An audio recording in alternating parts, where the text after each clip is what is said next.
welcome to the Debate Network.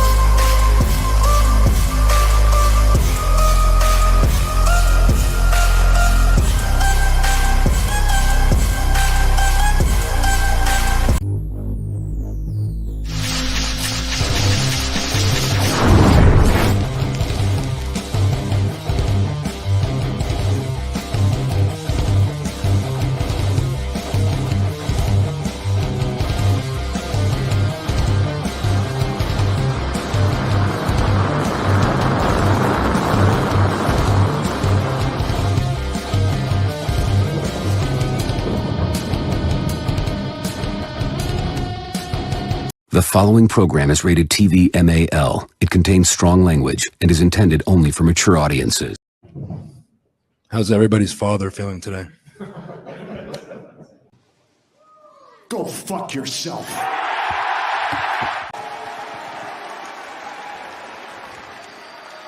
Go fuck yourself. Oh, what do you guys want to talk about?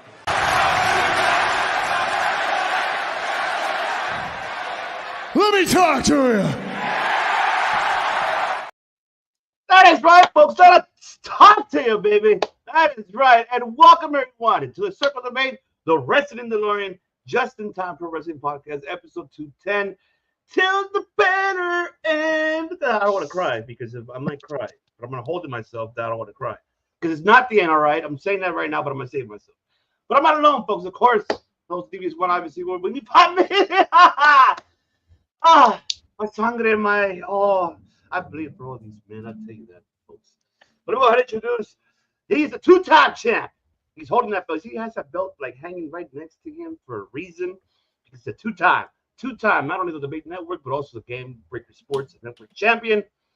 That is Redeemer himself, because he's always... Because I'm not just the coolest, and I'm not just the best. The Redeemer is back. That is right. It is Thursday, and you know what that means. Brand new Circle of Debate. Your Redeemer is here. Your reigning undisputed champion. And of course, you always know what that means. It is game over. That is right. Yeah.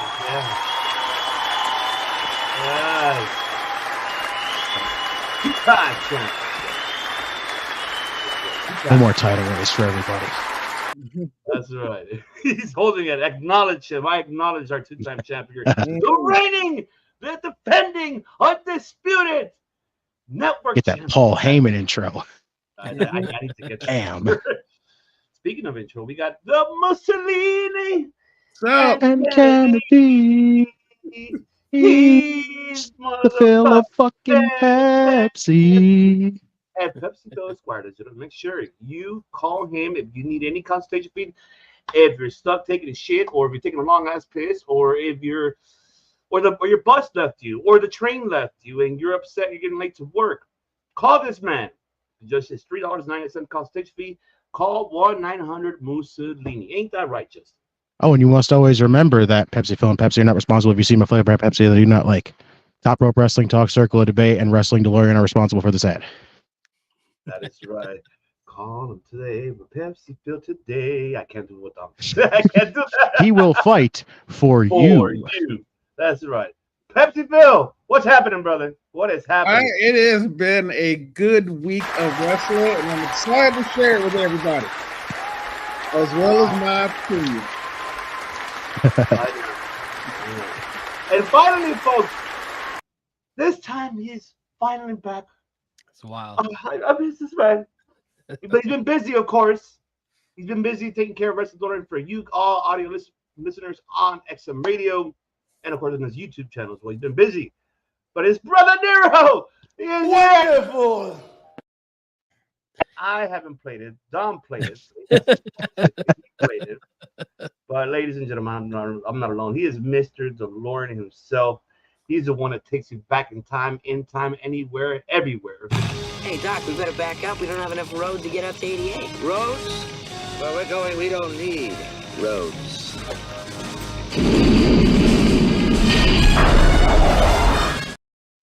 You don't need Rhodes with this, man. What is up? Brother Nero, what is going on, brother? What is good? What is good? It's been too long, man. I had to come show love to my home away from home circle of debate. Let's do it. Oh, Huzzah. Ready. Huzzah. Just think this man takes you back in time, and with me, you're just in time. So Exactly. That is right. we the time splitters. Look at that. Yes. Yeet. What's going on, Coach? What's good, Marcus? What's going on? Oh, brother. Good. Notorious. Yes, that's right. Oh, What's going the on? DOM. I'm here. Okay. Well, good. You guys Shouts. do that. Appreciate you very much. Yes. In the morning. Okay. Dang, well, bro. You listen to replay, watch replay, listen on. But all right, folks, it's time because this is a stacked show today, but we're just going to get this elephant out of the room and just, point it out because we heard it all morning today. So it's time for Debate of the Week.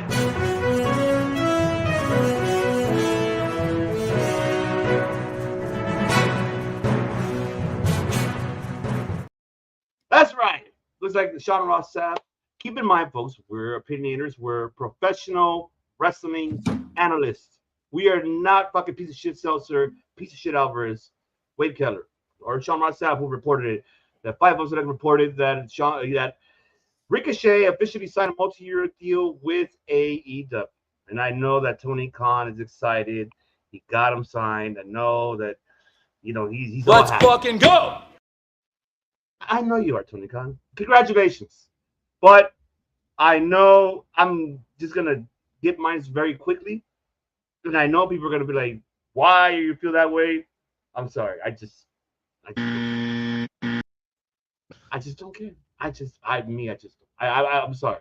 I'm not hating on Ricochet, but I'm just saying, congratulations. I knew you were going to go to AEW. Of course, you spoke to Will Ospreay and everybody else that you used to work with. It's too obvious. But one thing I would say, I wouldn't mind seeing him and Will Ospreay teaming up as a tag team. That would be interesting to see. I will be very intrigued of that. But congratulations, Ricochet. Just don't take Samantha Irvin, okay? Leave her at Raw. No. Oh, for the love of God. Do not take her away. No, do not do that. So, once again, congratulations. Congratulations. Good job. I'll see you at All In, son, because I know you're going to be over there. I already know you're going to be in the Battle Royal. I will not be surprised. But am I excited like everybody else is? Not really. But we talked about it off air, but I'm going to let, of course, my other 3 hosts here take care of that. So, Brother Nero, the floor is yours. Yeah, when this news dropped, I was not surprised. I mean, we all seen this coming. From the moment that we heard that Ricochet was probably not going to resign with the WWE, we all said he's going to AEW. I don't know. It's hard to get excited. I was a big fan of Ricochet. I hope that we see a different side of Ricochet. But if it's anything like we've seen the last couple years in the WWE, then this is just another whatever signing, especially if this is going to be a guy who continues to bore everybody on the mic. And you know what? I'm going to just say it. Ricochet was something special when no one was doing what Ricochet could do. And now he's on a roster with 16 other guys who does what Ricochet does. So what makes Ricochet really stand out? You have everybody in top flight who could probably do what Ricochet does. You have Will Ospreay, who's the best at doing what Ricochet does. I mean, are you really going to treat this like this is a big deal signing? That's why I would like to see a different side of Ricochet, maybe a heel side of Ricochet, something that we haven't seen since the Independence when he was that cocky heel in Evolve and in PWG, something that's really going to make him stand out. Because right now, I don't think he stands out in AEW. AEW has a bunch of high flyers, and it's going to be just another wrestler on that bloated roster who barely gets a shot because he's not going to make opportunities for himself. We've seen this in WWE. Every time he was given the mic and given an opportunity to be in a feud, he never made that opportunity for himself. So for everybody who I see saying, oh, WWE never gave him a chance, bullshit. How many times was he in feuds with guys like Randy Orton and Drew McIntyre and Gunther, and this guy got on the mic and fucking put everyone to sleep? Come on. You get those opportunities few and far between, and he had numerous opportunities where he could have went and did something special. This guy was in a matchup for the world title against Brock Lesnar at one time, and still no one gave a fuck. So if this is the Ricochet we're getting in AEW, I really don't care. I want Ricochet to succeed, though. So I am hoping that we see a different side of Ricochet. I'm hoping that he took the last couple months that he was off of television and started to work on other aspects to his character. Because in my opinion, if he's just another flippy guy, then he's just going to be just that, just another flippy guy. Just another flippy guy. That's right. That's right. Redeemer, take it away, brother. I mean, yeah, again, it's the whole, we all saw this coming. We all had a feeling this was coming. Like, as soon as WWE let him go, it was just basically, Ospreay wanted him there. He's getting him there. It's cool. But again, De Niro just literally said it. Like, he's basically now entering a roster where there's so many more people that can literally do the same thing he does. It's nothing special like right now. It's going to go in there and just basically be grouped in that big giant bunch where it's going to be like, watch him flip. Watch him flip. We're going to put him on Collision against Hologram. We'll put him in there with Dante Martin. Like, him and Ospreay. It's going to be obvious. Like, I'm with you. I want to see Ricochet succeed. I want to see him do it, but I have so little doubts that because he's entering this roster and just how he's going to be handled here. It's not like, he didn't really, it feels like he didn't do much when he was in WWE, and now he's going to AEW where it's like, I feel like he's going to do even less than what he did in WWE. I hate saying that because I love Ricochet, but I don't trust Tony to book him very well. I don't trust him to really do much with Ricochet. Like I said, unless Ricochet goes in there and he gets that Will Ospreay push where he just gets catapulted to the international title or the TNT title or something, it's not going to really amount to much. So I'm happy for Ricochet because, we're finally getting to see him back on TV again, but just the excitement for it just really isn't there. Because it's hard to really keep that excitement when you just can't feel like you have any to be like, yeah, he's clearly going to be pushed. We're going to see him every week. This, and that. We can't guarantee that. There's no guarantees in that. He could be on Dynamite 1 week, disappear for freaking 4, come back, and then show up on Collision, and then just all of a sudden be shifted over to Ring of Honor where we won't see him. There's no guarantee. Like I said, I'm happy for him, but it's just not really the time to get that excited until we actually see him, what's going to come out of it when he gets there. Yeah, I mean, it's true. Pepsi, Phil, floor is yours. Everyone pretty much said the exact same thing. My thing is that once you get Will Ospreay Ricochet 2.0, then what? I honestly, like you said, based on Tony's booking, it's not like we can look forward to Ricochet having some epic battles. I mean, sure, if you have an entire division based around the flippy guys, it's possible. But even then, that would require booking. And truth be told, and here's the thing, and I think everyone's like, it'd be too obvious to have a Ricochet Will Ospreay 2.0 immediately. Mm-hmm. That's just going to piss off fans waiting for it to come. And then when it does happen, they're going to do the thing where they get bored, goes, it took you long enough, we don't care anymore. So it's one of the things, you do the obvious thing, and everyone's going to be like, of course. And then people want to go, well, then what? If you don't do the obvious thing, everyone's going to be like, can we anytime now? So Ricochet's in a really interesting spot that, I mean, you could theoretically say it's not a great spot, but it's also, but the potential that is there. And it's like what De Niro said.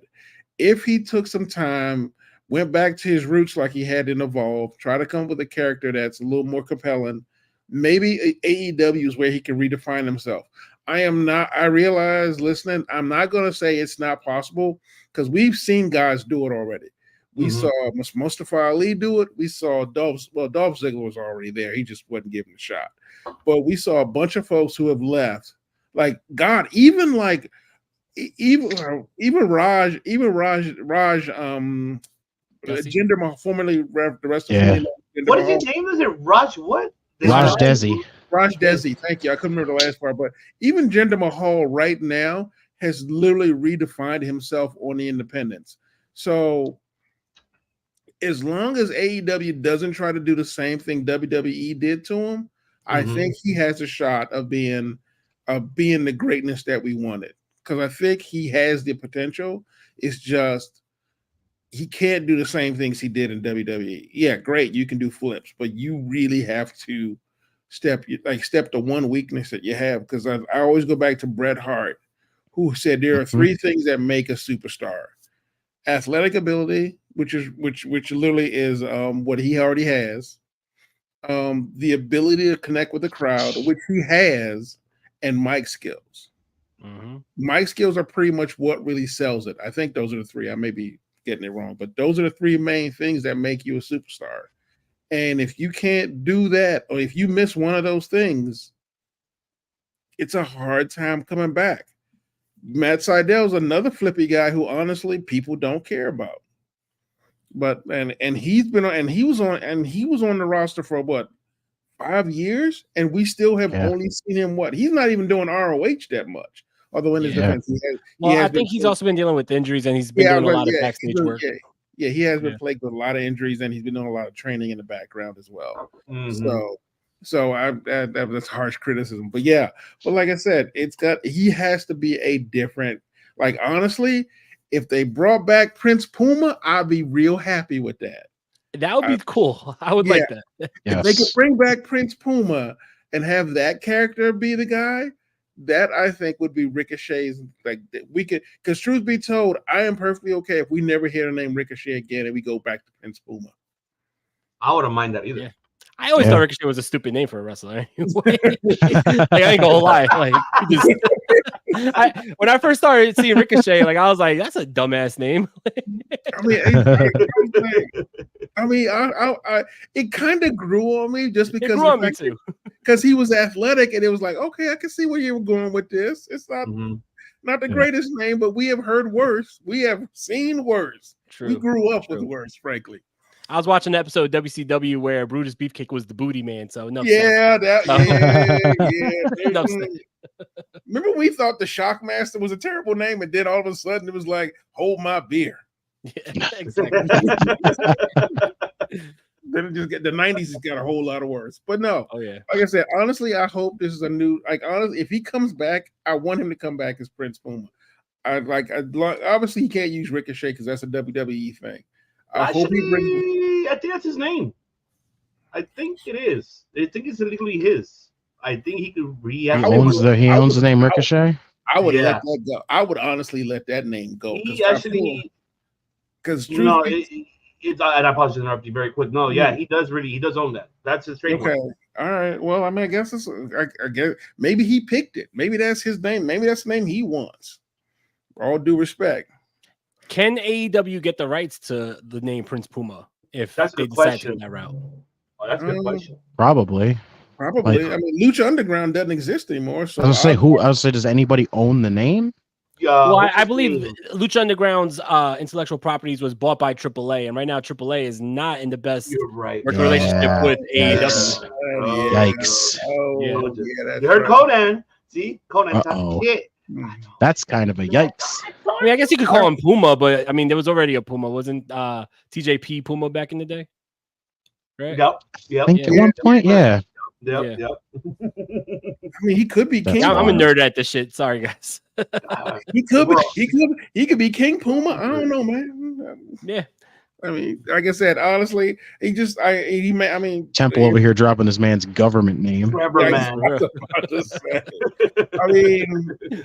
I mean, honestly, me personally, as long as he loses the Ricochet gimmick, I'll be happy. Because honestly, Ricochet gimmick didn't exist. Yeah, but what's the gimmick? Yeah, exactly. Right, what is the gimmick? I mean, honestly, the most interesting thing he did, and I hate to say it this way, on the main roster was fighting Logan Paul. Yeah. Yeah. And I can't believe I'm saying this, but Logan Paul carried that rivalry. Yeah, for the most part. When Logan Paul brought in Samantha Irvin into that thing and made it his thing. Yeah, I was like, okay, well, they made it a better storyline. Yeah, well, Logan Paul has that Ricochet doesn't is charisma. And I think that whenever Ricochet was matched up with somebody who had charisma, you saw how much Ricochet lacked charisma. So I agree that I think that probably the most exciting thing he ever did on the main roster was that Royal Rumble spot where him and Logan Paul went across the whole ring and collided in the middle. It still is the dumbest thing in my opinion. That is it made no storyline wise, it made no sense as part of that match. It's a Royal Rumble. I know. Why are you doing that shit? Let's just dive and meet in the middle. Exactly. It's the Royal Rumble. But it was still good. I mean, they had the audiences going like, "Oh my god!" Like, they were Had able the to crazy Money in the Bank spot where they did the freaking Spanish fly through the tables. The Money in the Bank Almost spot broke, made a Logan's lot neck. more sense. Oh, though. yeah. The Money in the Bank spot made sense. Yeah. As part of that storyline. Because Mhm. that's what you do in the Money in the Bank match. There's ladders. Of course you did. But you're in a Royal Rumble, which is literally basically nothing but a rumble where you throw people out of the ring and y'all jumping around. What? As a matter of fact, why don't you run the ropes while you're in a Royal Rumble with 15 people in the ring with you? How much you want to bet this Sunday at All In? They're going to try to recreate that spot with like fucking one of the members of Top Flight, probably Dante Martin and Ricochet. I guarantee you, no doubts. No doubts. What Selena would be an interesting because that would take care of the mic thing. Mm-hmm. If you could bring in Selena, who honestly I'm pretty She's sure pregnant though. She's She's pregnant and pretty she's also soon. still signed with MLW. Oh, is she? Okay, well, there goes that. She ain't But going nowhere. I mean, the problem is he needs someone. He needs a manager or an advocate, as it were, who is over the top. Like Selena would have given him that, because right now with Stokely being with Chris Statlander, I don't see anyone else over the top enough and extra enough to actually be his manager. Yeah. Yeah, I'm trying to think of somebody and I just can't think of a name really. Yeah. Bring back Truth Martini. What is he doing nowadays? God. I mean, I'll be honest. If he had a Bobby Heenan, that would be great for him. Like he needs a Bobby Heenan type, like a guy Called Famous B. Yeah. Really? Oh, I forgot about that. Sorry. Lucha Underground revisit. Those two get together. That man just starts talking for him. Yeah. I mean, it wouldn't be the worst thing in the world. He'd be like, "This is my all-star. I'm gonna make him famous." Like, I mean, but like I said, it needs something. Yeah. Temple agrees. Yeah. Yeah. So yeah. Call 800 Ricochet. I mean, we'll see on Sunday if he shows I'm up. not gonna lie to you. I love Mauro Ranallo, but when he was saying Ricochet, I swear to God, I thought he was saying Rick O'Shea. Yeah, I'd say that all the time. Like he's saying it like his name is Rick. And there was another wrestler. I forgot. There was like a promo backstage where he referred to Ricochet as Rick. He was like, "Let's go out there, Rick." And it's like, come on, man. What? This man went from Paducah, Kentucky to Ireland. Yep. Right? In 2 seconds. So, but long story short, I hope he does well. Good luck to him. I think honestly, everyone's excited about him versus Will Ospreay. Yes, that is the thing. I'm actually more excited to see him go against someone like Kyle Fletcher at this point. I wouldn't mind that either. That'd be dope. If you can find him, what's Sky doing right now? Just make him versus Hologram. So there you go. It'd be the freaking like you gonna have two people can't. You gonna have two people can't talk in the ring together. It's gonna be the quietest match in the world. Hey, you know what? There's like that I know. I don't know if it's true. I haven't confirmed that. But Hologram is supposed to be from Lucha Underground. I'm not arguing. Here's the thing, though. I'm not arguing that. Hold on. No, right. Remember, they had the chemistry since Lucha Underground. If they know each other from Lucha Underground, then they know that chemistry. Remember, psychology. Again, the same thing is I need someone to talk during that match and make me interested in the match. Just call Matt Striker up. This is not tell him to freaking commentate. Showing up is not half the battle for me. And Vampire. Mortal Kombat, man. There's gonna be a Mortal Kombat. I'm telling you, they'll find that paint that they were using for the pitch black match that Bray and LA Knight had. They'll deck freaking Ricochet in colors and just be like, it's the light bright match. See, that's a perfect example. Even though that is a ridiculous match, it was still compelling because LA Knight put himself on a mic and made that something because he talked about it because he can talk. I need somebody who can talk. All it's right. it's We know bare basic. hologram ain't talking, so No, I don't think Exactly. he can even speak English. I don't think so. I don't think he cuts promos. He probably like glitches or something. Instead. Yeah, I mean, don't get me wrong. Like I said, What does hologram do? he needs a speak and spell to talk Probably- for him.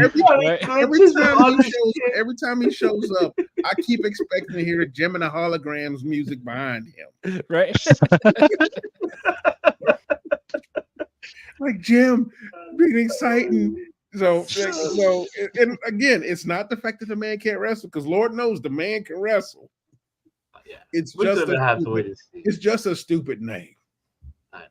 I'm excited. We'll see how if he shows up on Sunday. So I'm gonna start calling him. looking forward. I'm gonna start calling him Hall Ogram. But No, because then he'll get sued by Hall and Oates, yeah. Oh, Right. and they ain't even friends no more. they are work colleagues, as they put it. No, she's no longer signed with AEW. Yeah, she's Temple. not. She's a free agent. Man, that would have been a good pairing, though. Yeah, it would be. Mhm. Excuse me.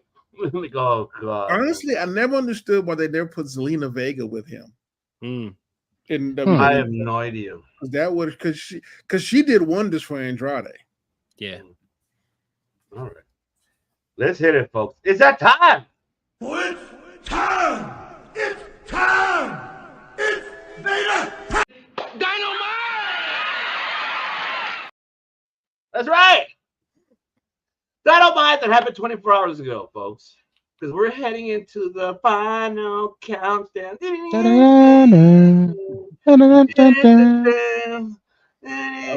no, I see everybody. If you saw the video promo I did, I used Monster from the back of the Yes movement because everybody's using it.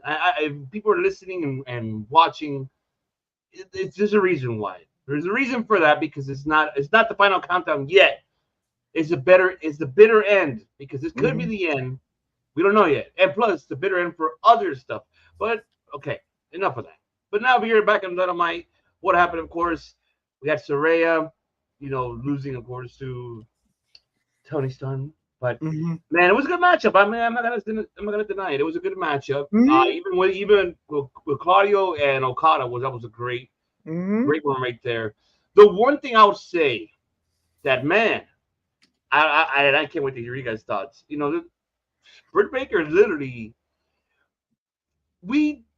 Before I even mention Britt Baker, Pepsi Phil, Justin, remember the last couple of weeks we've been saying that Mercedes promo needs work.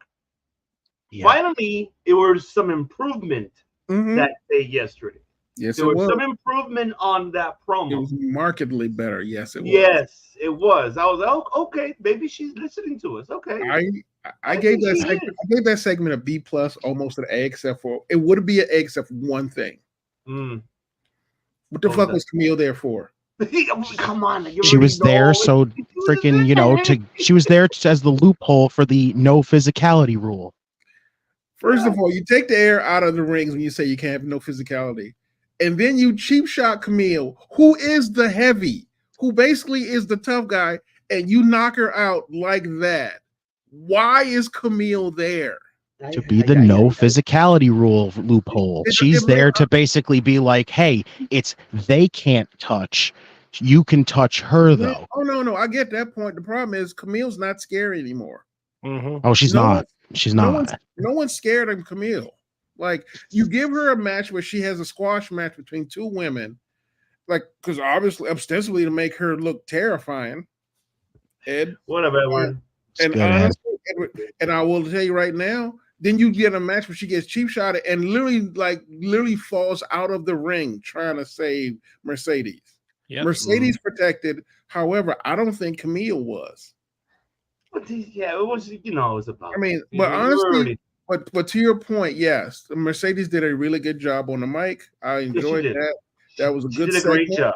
It ran a little bit longer than it probably should have, but I think that's because they had a whole bit to get through. But overall, it made me a little bit more interested in their match. So I mean, it got me interested. But one thing I will say though, Britt Baker's promo was like, damn. Okay, I like that. I like what she said. I everything in the promo what she said. Like, oh, you were you know, you're supposed to be the one that lead us and be inspiring. And it for me, the way how it looked, and then especially with the promo, her saying, "Oh, remember, you're not that person what you used to be." And she obviously she couldn't say the name Sasha Banks, but you could tell that she was referencing into that. Oh no, yeah. So I mean, for me, everything was the promo that Britt did great. The promo that Brian did, yes, finally. Jesus. It reminded me of when it was him and MJF when it was for the Iron Man matchup. Like, kick your fucking head in. I'm the best fucking wrestler in the world, Craig. I'm like, damn, okay. I guess you're busting out with that Craig stuff. Okay, I mean, you know what? I'm just gonna be the okay, world, I'll play it. Shit, not just the city, the world. So I know that. I'll be honest with you. I keep waiting for the Nigel swerve. I know. I waited for it too. The future, Tom. Well, bro, cheers, brother. I really was hoping for a Nigel swerve right there. I know it was too, bro. But I mean, about as close we're gonna get. Yeah, honestly, I will say this entire Dynamite was markedly improved, better than last week's. By a full 180 degrees, they turned around. Like, okay, now I'm excited for All In. I mean, the good thing is that we're in you know, De Niro mentioned in the chat, you know, how he talked about it with the top row blast this past Saturday. The attendance, the crowd. Oh, everything what De Niro said. Like, you see, Papi? I'm telling you that, Papi Chulo. See, yes, it's true. Like, there's I'm not denying shit what you said. I'm like, yep. Oh, he's right.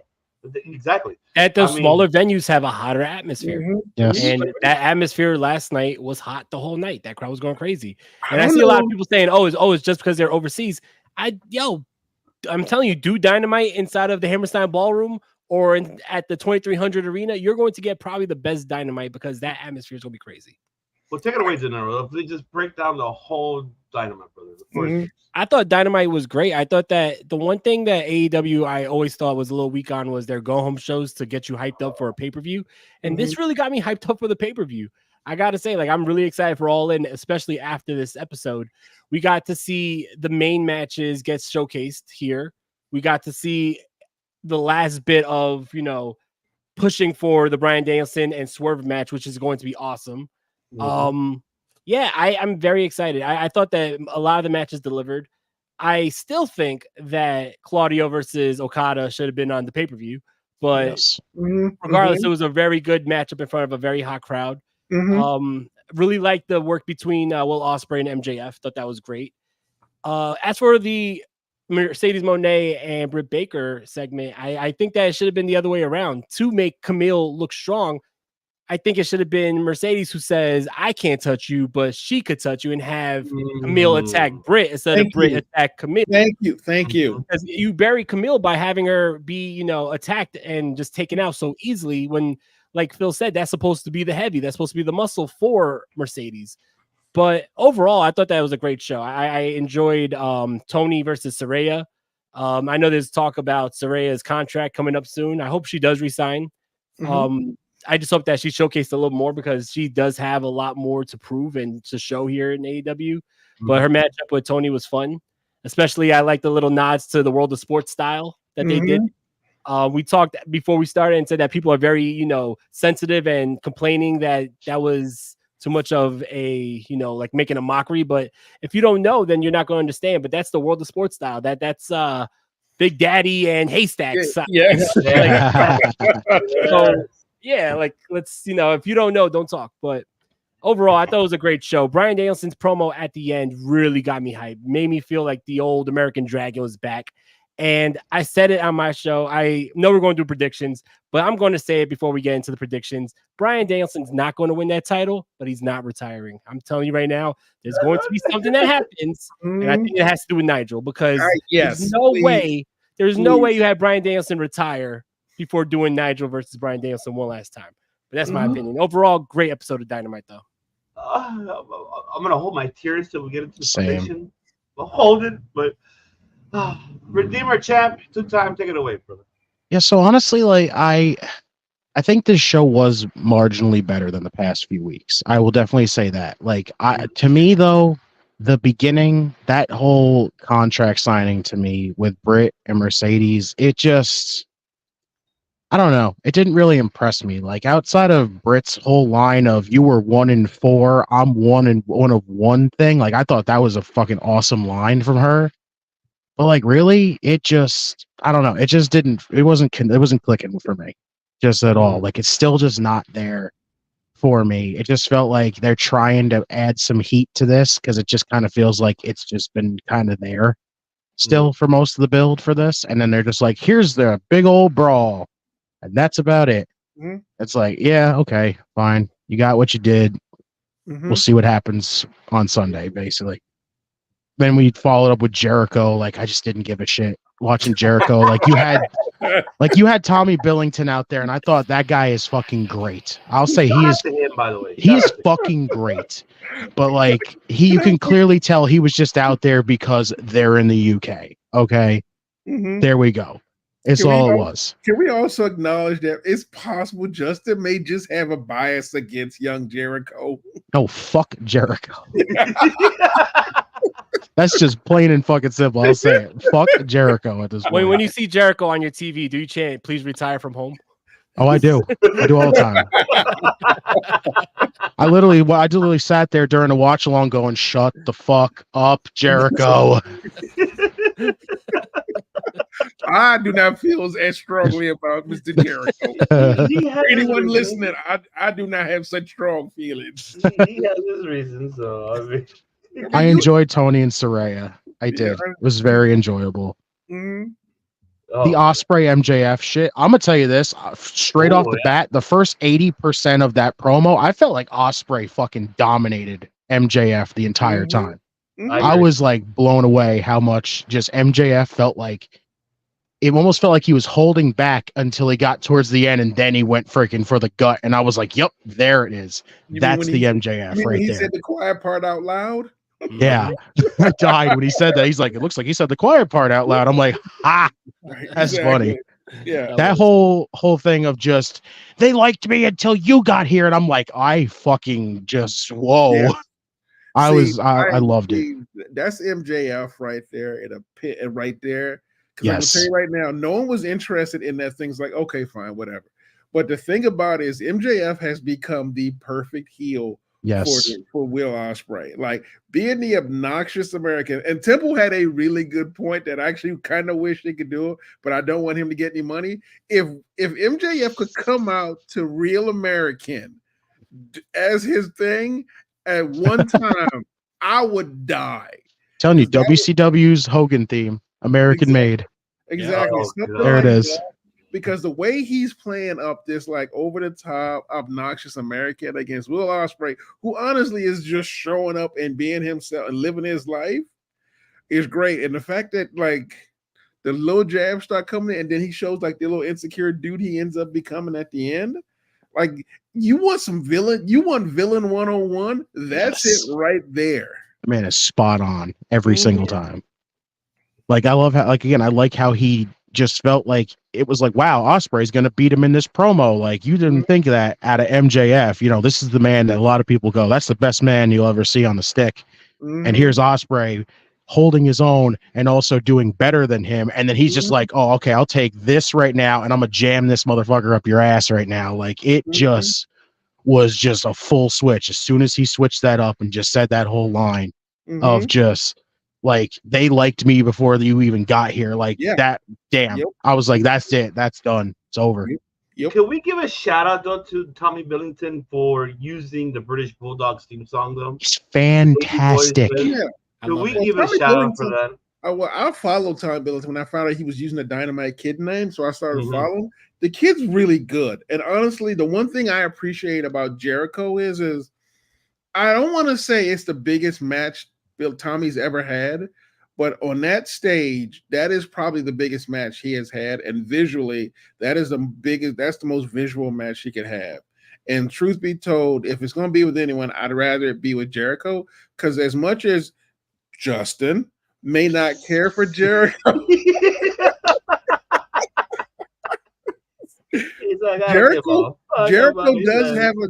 does have this thing where like the younger guys that he wrestles ends up doing fairly well. And so I think this was good for him. I don't know. Truth be told, I don't think this is going to lead to an AEW contract, but this might be an ROH contract for Tommy later on. As a matter of fact, he is signed already. Yeah, he just got signed. Oh, but they also need to sign Harry Smith and make the British Bulldogs. Bro, that would be fucking dynamite. That is no pun intended. Let's fucking go. That would be awesome. I didn't know he had been signed for ROH already. I thought it'd be a little bit more time, but that would be fucking cool. I would love that. So, but yeah, like I said, it was a really good showing for him. I think the kid looked great. I was really excited to actually just see him on the stage, especially with basically just him being a hometown boy for the most part, being there. So I was really happy about that. So overall, like I said, overall, this was a much better Dynamite. Yes. And then Claudio and Okada, awesome. You could tell as soon as they hit that 1 minute, we were going time limit draw. As soon as they said it, and I just kept going. I hope we get the rematch. I hope we get the rematch. I hope we get the rematch. I hope that's a 0 hour match right there. I hope it's either a 0 hour or I hope they literally save it for the next Continental Classic. Yeah. You know what I think? I think they're gonna save it for All Out. I think All Out. That's fine. That sounds good too. I'm for it. You only have 2 weeks to build the whole card, so you're gonna have to put some matches on there that you're. Yeah, fuck it. I'm for it. Go for it. I mean, honestly, it's Okada needs. Okada's like, the bitch maker is nice, but he needs a rivalry at this point. Bitch maker. He said it. Let's go. Bitch. I just want to say it's simple, right? I love that they use the British Bulldogs theme. The only thing is they got to get a remastered version of that because that was like the lowest volume theme. I know it was so late. I think you're right. It was. I think that was something like, look, I got the CD right here. Can you please put it in for me? It sounded like the speakers were crap. They got the theme, but it was the original version. They had that shit on the fucking cassette tape. Like it was on WWE 1999. That'd be funny shit. You know just grabbed a tape recorder, just threw it in there, and then like threw it close to a microphone to be like, "Can you hear it?" Right. But like I said, this was good. Swerve is like I said. He has chosen his heel theme, and he's doing a really good job. I loved that. That was so fucking good. At this point, I'm tired of him going. There's no point in having him go back and forth. Just have him stay a heel champion. Like I'm happy and I'm proud of the fact that he's a champion, but let him be the heel. Because truth be told, outside of MJF, they have not had a really good heel champion in a long time. As much fun, and don't get me wrong, Joe was not really a heel; he was just angry. Yes, he's just Joe. Joe is Joe, and that's it. Exactly. It's like you can't. It's like, oh look, it's an angry panda. Go ahead, Joe. Go beat that man as long as you feel like it, sir. He's the living epitome of Sweet Tooth right now. I could never be mad at Joe when he was beating. Even when he was beating up Hook, I was like, well, Hook probably deserved it. Shit, I don't know what to tell you. I'll give it to this though. That Brian shit at the end was fucking fantastic. Like great. That man. First off, that encounter with Ospreay where he just says, "Look at me, do it." I was like, fucking yes. I'm like, we've gone through this whole thing of Ospreay not using the friggin' Tiger Driver, and Brian's like, I'm sick and tired of seeing you being afraid to do it. Fucking do it. Murder this man. And I'm like, damn. All right, Brian, let's fucking go. And this man came out there and just full on just went to fucking beating the dog shit out of Swerve. I fucking loved it. The banger, baby. Banger. I mean, I'll be honest. It's good long-term storytelling. They've been dragging that theme out across 3 or 4 matches already. It almost called Kyle Fletcher's life because MJF almost used it on him. So they protected that move very well. And yes, they have. In a time period where most finishing moves are not protected, they found a way to really protect that move. They did. So it's good. So, but I'll say this overall, it got me a little bit more excited for the show, but not like as big as I thought I was going to be going into this. But it got me like the level up a little bit. So I'll give it that. I'll be honest. The thing about AEW which annoys the shit out of me is they're like, and De Niro touched on this. They're coming home. Their going home shows are pretty goddamn mid, but their pay-per-views never disappoint. No, they don't. Yeah, it's the thing. Fire. That's the weird thing. It never like I do not understand. Like the lead up to it does not great, but the pay-per-views doesn't well. And you would think they'd find a way to do it.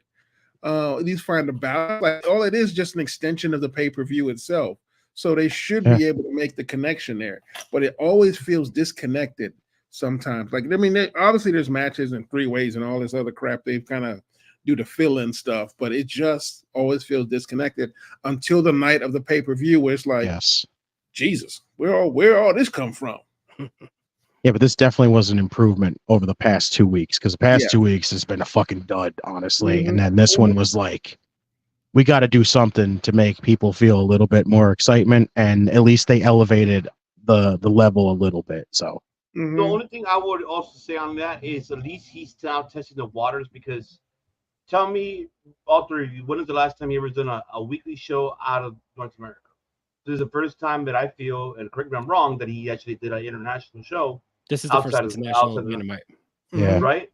So this is something that he's testing the waters, and now Tony Khan, which he should really look into that. I mean, come on. Like I said, we're not here tribalism or none of that bullshit. I'm just clarifying that right now. I'm saying that if you're seeing how Papa H has done it, or even prior have they done it when it comes to the Raw and Spectre internationally, it works. This one, like you said, on top rope, the smaller crowd, the smaller venue, and the audiences, it was jam-packed. Everything was just like, oh my God, there you go, perfect. If Tony Khan could really focus on that on his weekly shows, not only just Dynamite, but also Rampage and also for Collision, maybe as well for Ring of Honor, since he's already had that position close to it, it will definitely get the audiences more to be intrigued. Marketing, nationally, internationally on television. If they can't attend, they can watch it. But it gives at least that momentum that we as fans want for the product to have. We don't want, like I said, we're not here against it. None of that. I'm not trying no tribalism. None of that shit. I'm serious. I'm not going to sit back and take this fucking shit. Fucking take it, all right? Because I'm not talking shit. I'm just telling you. Right. Damn it. Bullshit, Tony Khan. I'm telling you. Take it easy. Just do it that way. And it was that Dynamite was a success. That's a lot of things that I don't think a lot of people get is we're not here trying to shit on Tony. We're trying to just give him some constructive fucking criticism and be like, listen, see the people giving you criticism and take that and go, okay, this is how we can better the whole damn thing. Yeah, it works. It really works with that. I think they need to start doing the same thing I recommended for SmackDown. Shrink down the storylines they're trying to push in a 2-hour segment. Because honestly, there are times where it just feels way too packed with stuff that honestly either doesn't go anywhere, makes no sense, or just feels disconnected. Like, don't get me wrong, I love the conglomeration. It is probably, in my opinion, the most engaging faction I have seen there. That's so much fun with that segment last. Exactly. The problem is that they are not doing anything. They have nothing coming up for the pay-per-view. And as much as I love them, they don't need it. They didn't need a segment. That could probably be another warm-up segment or a longer women's match somewhere. Like, it is not that it's not, I didn't like it. It was just like, as they need a tighter programming schedule, like just randomly putting segments in just because they're cool or they're fun doesn't work for me for programming, especially since, and honestly, and people call which one, it's not on me being mad at AEW, it's the NXT model. NXT has a very tight programming schedule. The way they lay out their matches, the way they lay out their segments, they focus on their matches, but in between they have very targeted segments that lead to the next show or lead to the pay-per-view. Like honestly, right now I keep thinking about the Ethan Page one they had. Yeah, like the interference thing that led to them doing their match to all the other stuff. Those segments are tight that leads towards the next one. With AEW, it seems like they're just throwing everything at us at the same time. Yep. Like it's still learning progress for them. That's the way. No, it is. It is. And honestly, booking television is a pain in the ass. Booking television is a true pain in the ass. Well, that's why there has to be a structure in a way, and understanding that there's a leniency to your to your staff. But there has to be a structure of what, not only that, but also focus on what stories you want people to be intrigued of. At the same time, there's a 50-50 towards it because there's more like the stories. But at the same time, you want to give that other athletes their time. Of a 2-hour show. Of course, no, I'm not. I mean, even it took WWE almost 20 years to figure that out. Like it took them 20 years, and these guys are just starting to hit their stride at what 7, 5 years, officially 5 years. There's gonna be growing pains, you know. Yeah, so I mean, and so it's not like I said, it's just a criticism. Like you have a bunch of good guys there, and maybe this new we could talk about this later. I know we're talking about this later on. The WBD team, the WBD media deal they have coming up will help with that. We could talk about that later on, like after the prediction parts. Now it's time. Yes, folks, we're doing it now. This is prediction time. Wonderful. It's wonderful. It is prediction time for All In that's happening this Sunday. We will be happy to watch it on here on COD and Game Breaker Sports. We'll be happy to combine. We'll be watching it together. So far, we do have 6. We have 10 matches. And, of course, you know, there's a couple of 0 hour, which I don't know. Oh, yeah, 0 hour, I guess, is that one, I believe so. But let's talk about, just very quick, before we get into the actual main cards. This is the one here. So we found out who's going to – so on Saturday, Collision, the winner of this one between the Leo Rush and what is it, the Glory? Is it what is it? Versus BCC and Pac. So the winners of that will get the last spot on the ladder match on that for the trios title. So I don't know who's gonna win that one, which I'll let you guys pick on that one. And then you have, of course, Pepsi Phil's brother. You know, Phil Hathaway, yes, and Chris Stanley versus Tomohiro Ishii and Widow Nightingale. So I'm assuming these are going to be the one for the first 2 for the 0 hour, which it should be, and we still have the Casino Battle Royal as well at the same time, which we'll see who will go in there, and you know we'll see who wins on that one. But Jim Brother Nero. We break them down those pretty much 3 matches. Who do you got winning on Saturday going into the ladder match? Who do you got winning the ladder match? Who do you got winning the battle royal? Because we already saw what Hangman Page did on Dynamite. He beat up Uno, poor Uno, and the freaking roller right over his fucking back. Damn. He's like, asshole. Oh, what an asshole. Asshole right there. 2 words. Remember, to him, we're the assholes. Exactly. About goddamn time, Hangman. For Saturday, the match on Collision, I personally don't even like that this match is even going down. Right now, the feud for the trios has been between House of Black, Bullet Club Gold, and the Patriarchy. So why do we need to add another team to it? It's just to get more people on the card. But I think that we should have kept it with those 3 teams. Regardless, though, I say you gotta give Top Flight the edge here, just because you know they've been cooking for a while. You have if it was the Death Triangle, I would have said Death Triangle, but because it's Pac mixed with the BCC, this is just a thrown together team here. I much rather Top Flight get it here, just because I would rather them in this match than Dante Martin doing that collision spot with Ricochet in the Casino Battle Royal. But now for the 0 hour, I also am, you could miss me with the whole Statlander, Ishii, and like it could have just been Stat versus Willow. Yes. Why not just go one-on-one Statlander versus Willow? Why are we putting Hathaway in there with Ishii? Like, come on, that's whack. Because watch him run. First of all, Stokely does have some wrestling ability, so he should survive. I still want to know where this is. He may at. survive. He will survive at least long enough. I've seen so many people say that Stokely knows how to wrestle. Stokely can wrestle. Where the fuck is this footage of Stokely wrestling? I guess we're going to find out. But honestly, it was dark matches in NXT. Like that's not the same. Nobody saw that. When you're doing the NXT house shows in like Boca Raton, that really don't count. Exactly. Nonetheless, I'm going for, Ishii and Willow, but it definitely should have just been Willow versus Statlander. That's the feud they've been building towards. Why not go with that one-on-one matchup? For the Casino Battle Royal, it should be fun, but I definitely think, wow, Temple just read my mind. I definitely think it's going to come down to Hangman and Jeff Jarrett. I actually purchased this today just so I can show Too Ivan. much Jeff Jarrett. But anyway, I definitely think that Hangman is going to win because, not to talk about the main event yet, but I do think that the storyline that they building adjacent to the Bryan Danielson Swerve match is a little bit more intriguing for me. And I think that I am all for Hangman versus Swerve for the world champion at All Out. So I think that this is how we get there. Hangman wins, and he's going to go on to All Out to go against the world champion. As for the trios title, what's it called? The London ladder match.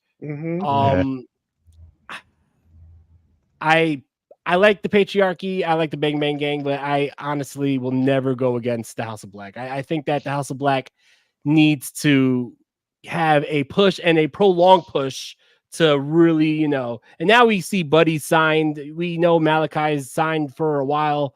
Come on, just give the House of Black a chance to really run and do something special. So I'm hoping the House of Black wins the trios titles back here and could really get elevated to the next level. Okay, I agree. Redeemer, take it away with these three. All right, so I'll start with the collision match. Honestly, I think this just kind of became a little bit obvious that Pac and BCC is going to win this. Pac's been talking about having his Wembley moment. Sucks that this is their freaking way of saying, this is your Wembley moment. Random edition tag team in this ladder match. Okay, never float your boat there, guys. So, yeah, I'm going with BCC and Pac to win that and get added to the ladder match. I'll jump to the ladder match. Honestly, I'm with De Niro. I hope this is House of Black. I really do. Our Patriarchy, we get it. You put it on there because Christian's going to go out there and be an absolute menace. We get it.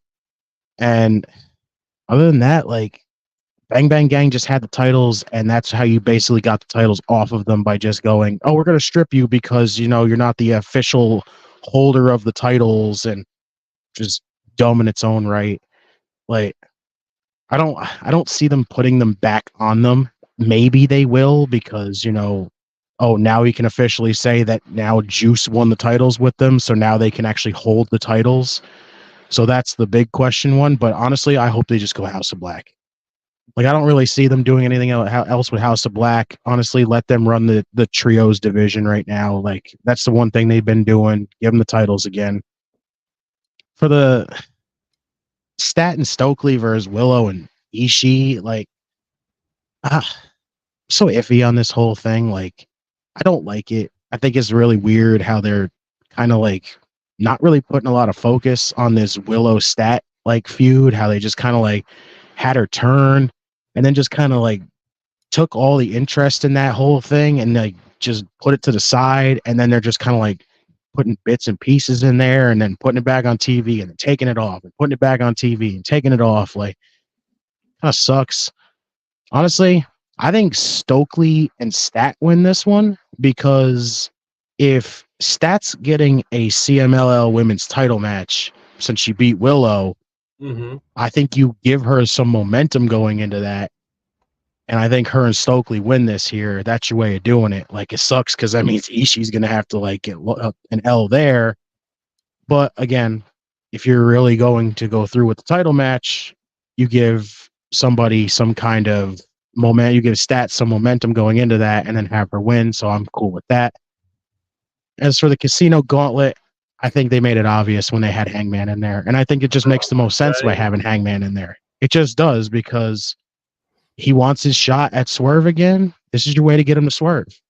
Right there. The winner gets a world title match right there. So Swerve wins Swerve ends up somehow getting through this. There's Hangman to go get it for him. We get to continue that story and everything. And I hope to God it's not Jeff Jarrett in the final two because my God, I am so tired of Jeff Jarrett. I am so tired of Jeff Jarrett. There's way too much Jarrett on our TV right now. The King of the Mountain. It's his world. I'll tell you this. I want to hit myself with his guitar because I'm tired of seeing him. I'm so tired of seeing Jeff I'm Jarrett. sure Ivan misses how much I love Jeff Jarrett. He bought the action figure for a reason.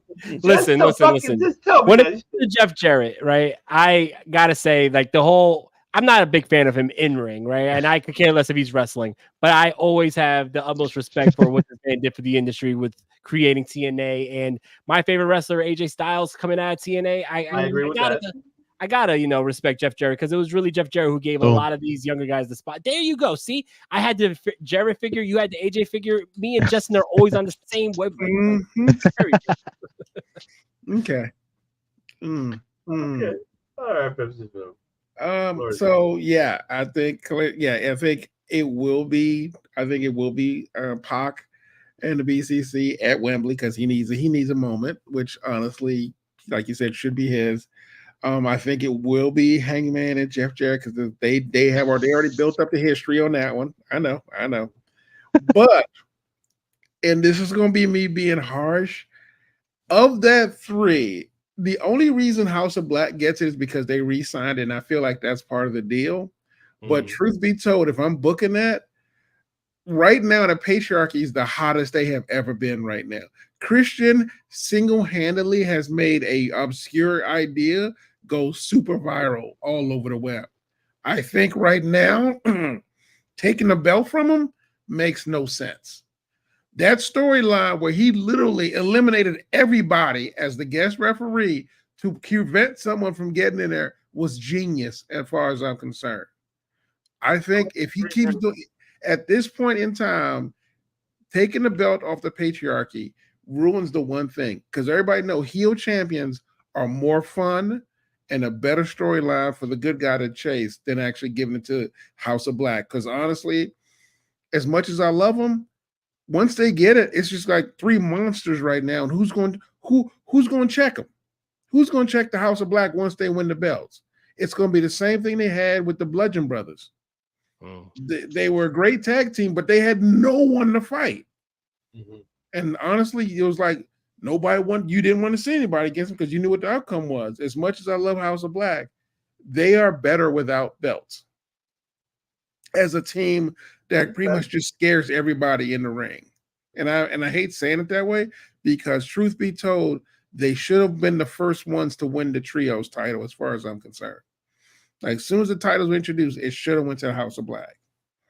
So the fact that we never got a House of Black versus BCC is crap as far as I'm concerned. Mark had. I know. But so in regards to Chris Statlander, first of all, I may be the only one who genuinely enjoys this concept and think it's great. Because here's the thing. You touched on a little bit. Stat has a CML title L shot coming up soon. How do you protect that? You have Stokely take the pin. Ishii wins, takes Stokely, Will and Stat, and then all of a sudden they get Stat gets to look at Stokely a little cross-eyed. Stat goes into the championship match, still looking strong because she didn't take the pin, and Stokely takes that L versus her. And then you still preserve the Willow versus Stat beef. Yeah. So that one doesn't get resolved. So I'm actually okay with it. And I think because if they had anybody like a real wrestler, no offense to Stokely, in there, then it becomes a So I'm actually okay with this, and I think this is a pretty good idea, especially if you want a storyline where you want to keep the Willow Stat beef going, but you don't want a resolution, but you just want to keep it going. You have Stokely take the L. Because how many times have we seen Paul Heyman take an L for his guys? So that's kind of how I feel like they're doing it with that. So I think so I'm picking Ishii. In regards to like I said, patriarchy win, and I think it's going to be Hangman who overall wins it because this new Hangman is the Hangman I always wanted. Like this the one you wanted? Yeah, this angry Hangman who literally is like the angry cowboy, who is like the cowboy who's mad at everybody. This is the guy, charisma, great energy, great match. Like he could always fight well. We could never had a really good solid gimmick that would really capture you. This captures me and makes him more compelling. Yeah. Heel or whatever. Like as long as he's in this going after Swerve, that's fine. And the fact that Swerve is starting to go towards the dark side against Brian actually makes it a little more interesting to see how they're going to like what chemistry is going to look like after that match is over. So now, do I think, and I'm going to do a quick side jump.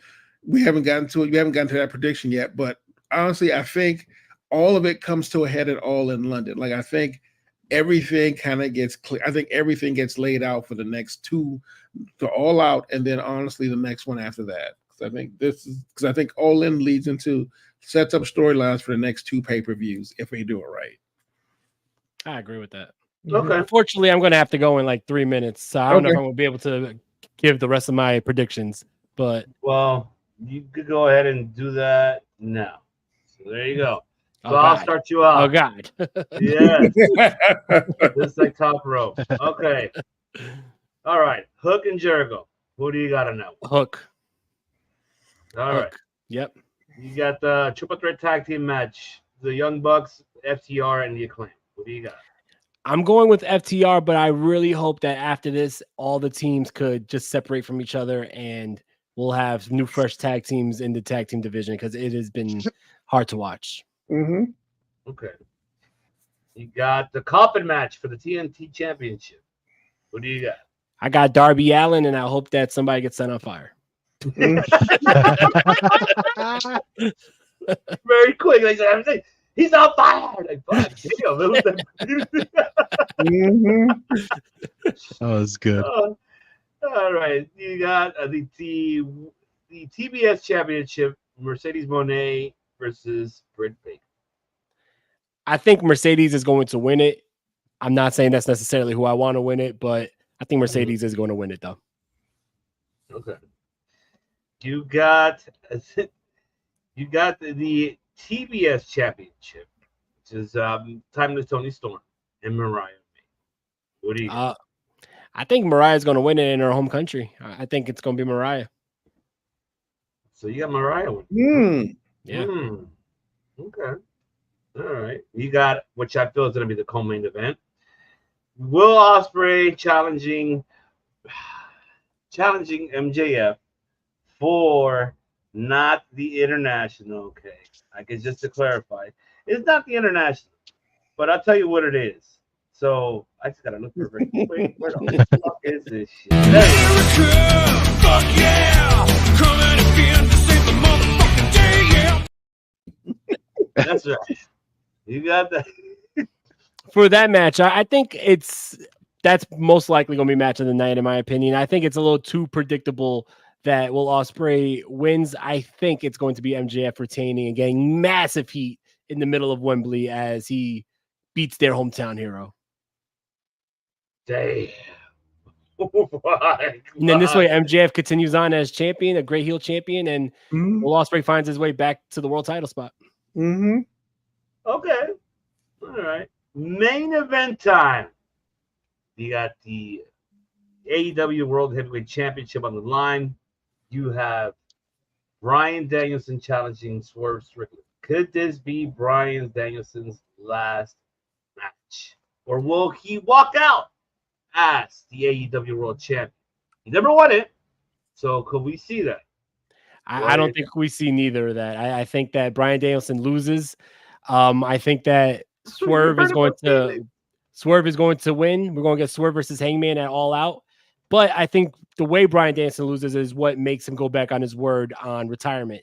I think Bryan Danielson gets screwed out of the title here, and that's why he continues on wrestling until at least Wrestle Dream, which is going to be in his hometown.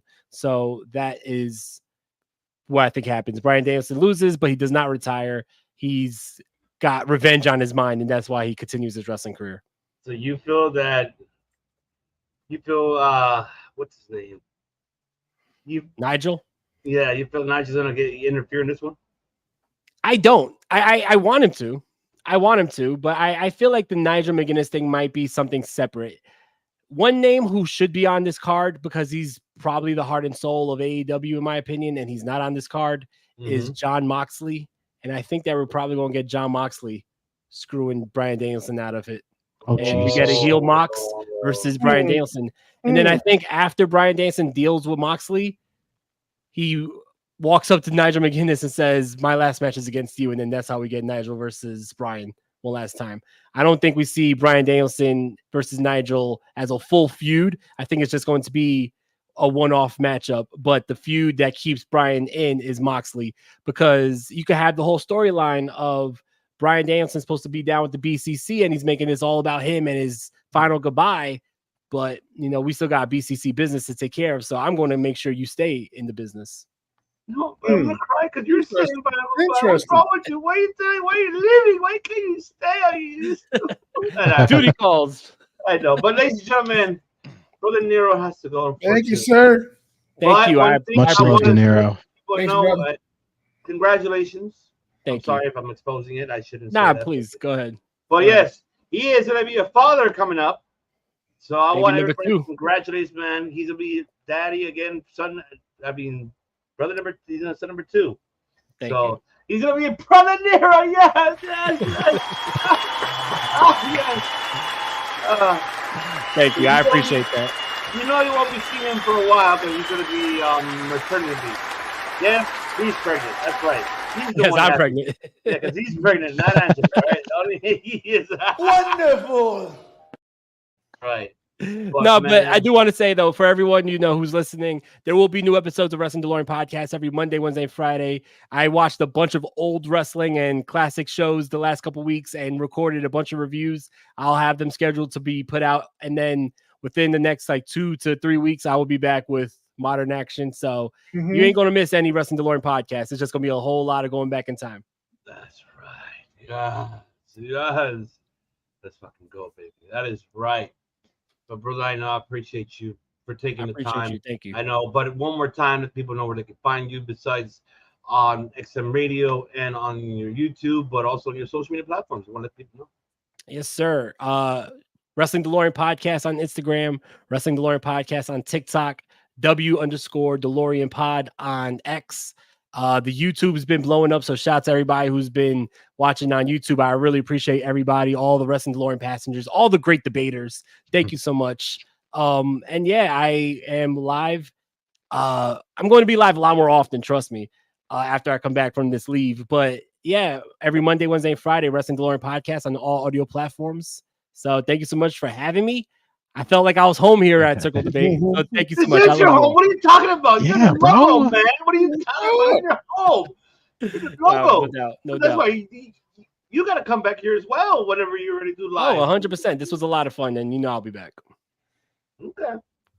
All right. But enjoy the rest of the show, guys. Have a great All time. right, brother. Take care. Word. Much love, Take care, brother. man. Thank you so much, guys. All right.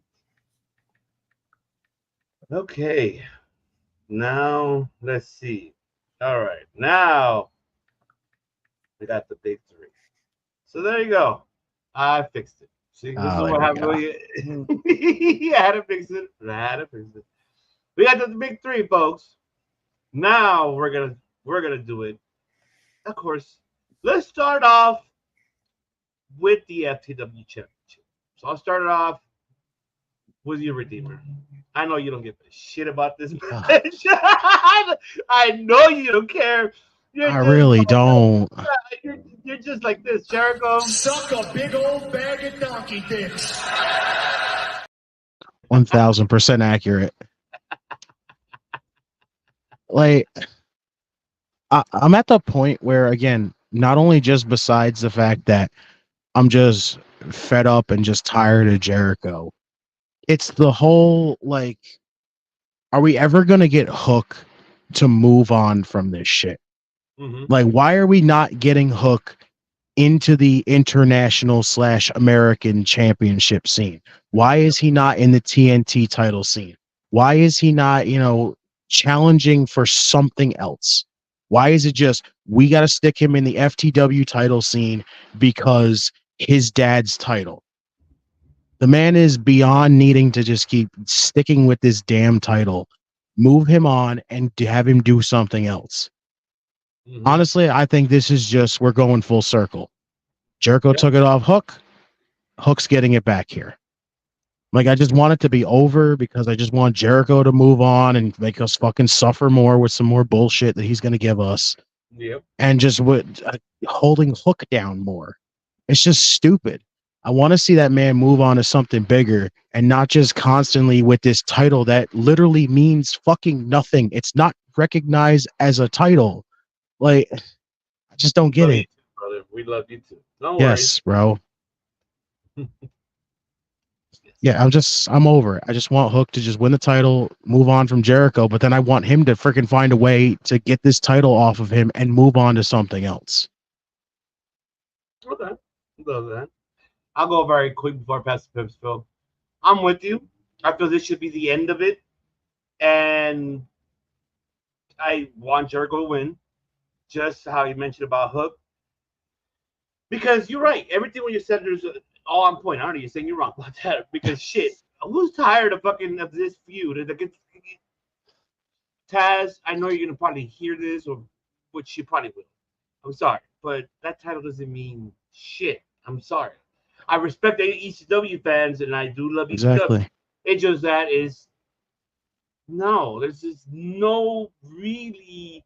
There's nothing to this point at all for the world title. Like, oh, for the world, fuck. Sorry, it just get over it. Like, this is how you can tell that Jericho has nothing to do now. It's overwhelmed the roster that it's hard for him to do anything, even for other championships. So this case, I get it. Take this belt and make it something. Okay, that's fine. If that's the case, you know what? I'm gonna say this shit right now. You know what? I better fucking call Dijak to go over there and fucking interfere and have Dijak and Jericho. Have Dijak take that fucking, instead of saying for the world, he's gonna say fuck the world title, and him holding that shit and have Dijak be like, that's right. It'd be like the straight Punisher style that he has, like the characterism. Have Dijak show up and do that, Tony Khan. That's just me. And yes, you're right. Just have this should be the last thing for Hook. Move on for either the international or the TNT fucking belt. That's it. You got to do something, pal. That's just me, but I'm with you. All right, attorney at law. Who do you got on this FTW championship, baby? I will be honest with you. I have never liked the way Book has Hook. Jesus. Sorry. I had Hook the way Hook's been booked. That's a tongue twister. Exactly. I've never liked the way Hook's been booked. I thought there was a glimmer of hope when he was going against Joe.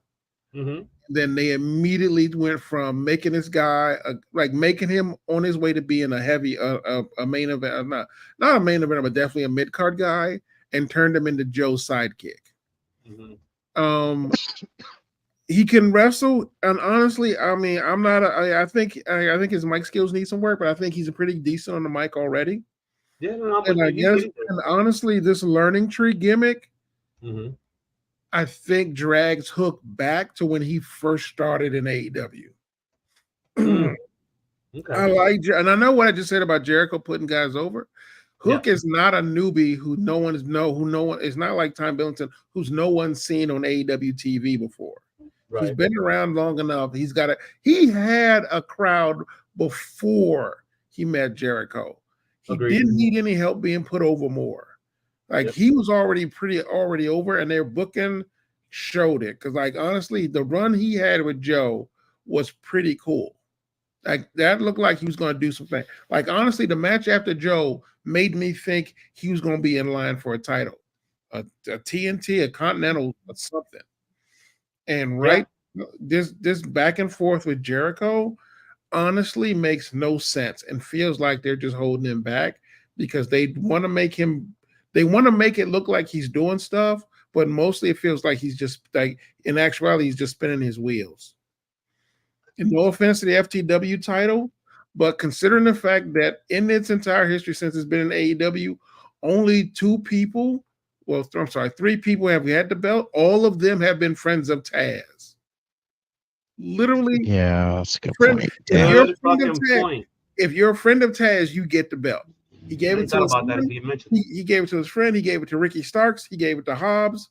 Like gave Hobbs a shot. Like literally, they're all friends, or at least they were in Taz's faction. So honestly, it can't be like every belt's fake. So it can't really be considered a real belt if it only goes to people you like as friends. So do I care about this match? No. Do I care about it being ended over quickly? Yes. Get this shit over with. Not to mention, I hate what they did to the bounty hunter. The bad apple gimmick is stupid. I want the bounty hunter back. I know. Like fucking Yosemite Sam over there. No, I'm with you. Yeah, I mean, so you're speaking the bad words, brother. I'm not saying you're wrong. But the final resolution, yeah, I think Hook gets his dad's belt back, basically. So I think he gets his dad's belts back. If I'm Hook, I have a segment the next Wednesday going, I did my work, I don't need this anymore, and give it back to his dad, and then go and really go after the TNT title. Please. I was just thinking that before. Like, Yeah, please, just have him come out, say, I got this back, call his dad in the ring, tell him, thank you for giving me this. I did my best with it and everything else, but it's time for me to move on from it. Just something. Exactly. And like, honestly, the first thing I'd do is I would literally jump Darby, who, yes, I am predicting him to win the coffin match. Oh boy. I would literally have him jump Darby. Like, yeah, just get into the fucking coffin match. Spoiler alert, I'm picking Darby over the GOAT. Oh boy. Let's just get into the fucking coffin match. Go ahead. For the weirdos. So I enjoy it because I'm happy. Like I said, I'm happy that Jack Perry's doing well, and I like this gimmick. I like the black belt. I like the blood stain. I think that's a really cool looking belt. So it is badass. It is, isn't it? So I'm happy about that. That is a badass belt. But tell the truth though, that looks like a belt that belongs on Darby Allin.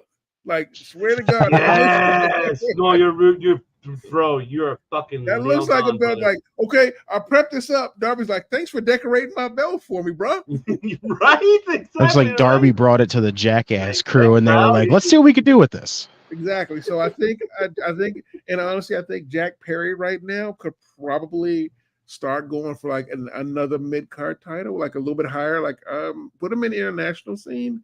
Because, like I said, this title was great for him, but I think he's done enough now that he can actually go a little bit higher. So, and honestly, if it was me, I would separate him from the Elite. Being with the Elite has done him nothing, in my opinion. It was nothing he didn't already have. Nothing he didn't already have. Okay. So, all right. All right. Yeah, well, I mean, we're on the TNT. Might as well you already give yours. Redeemer. Yeah. What's your prediction on that one, brother?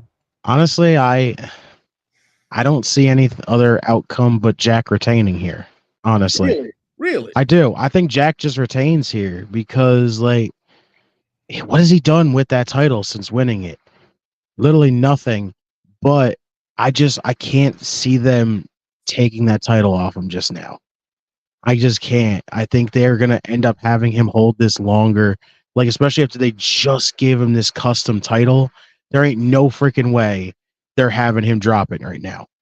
There ain't no way. They got to at least get it on freaking AEW shop and start selling that thing at least once.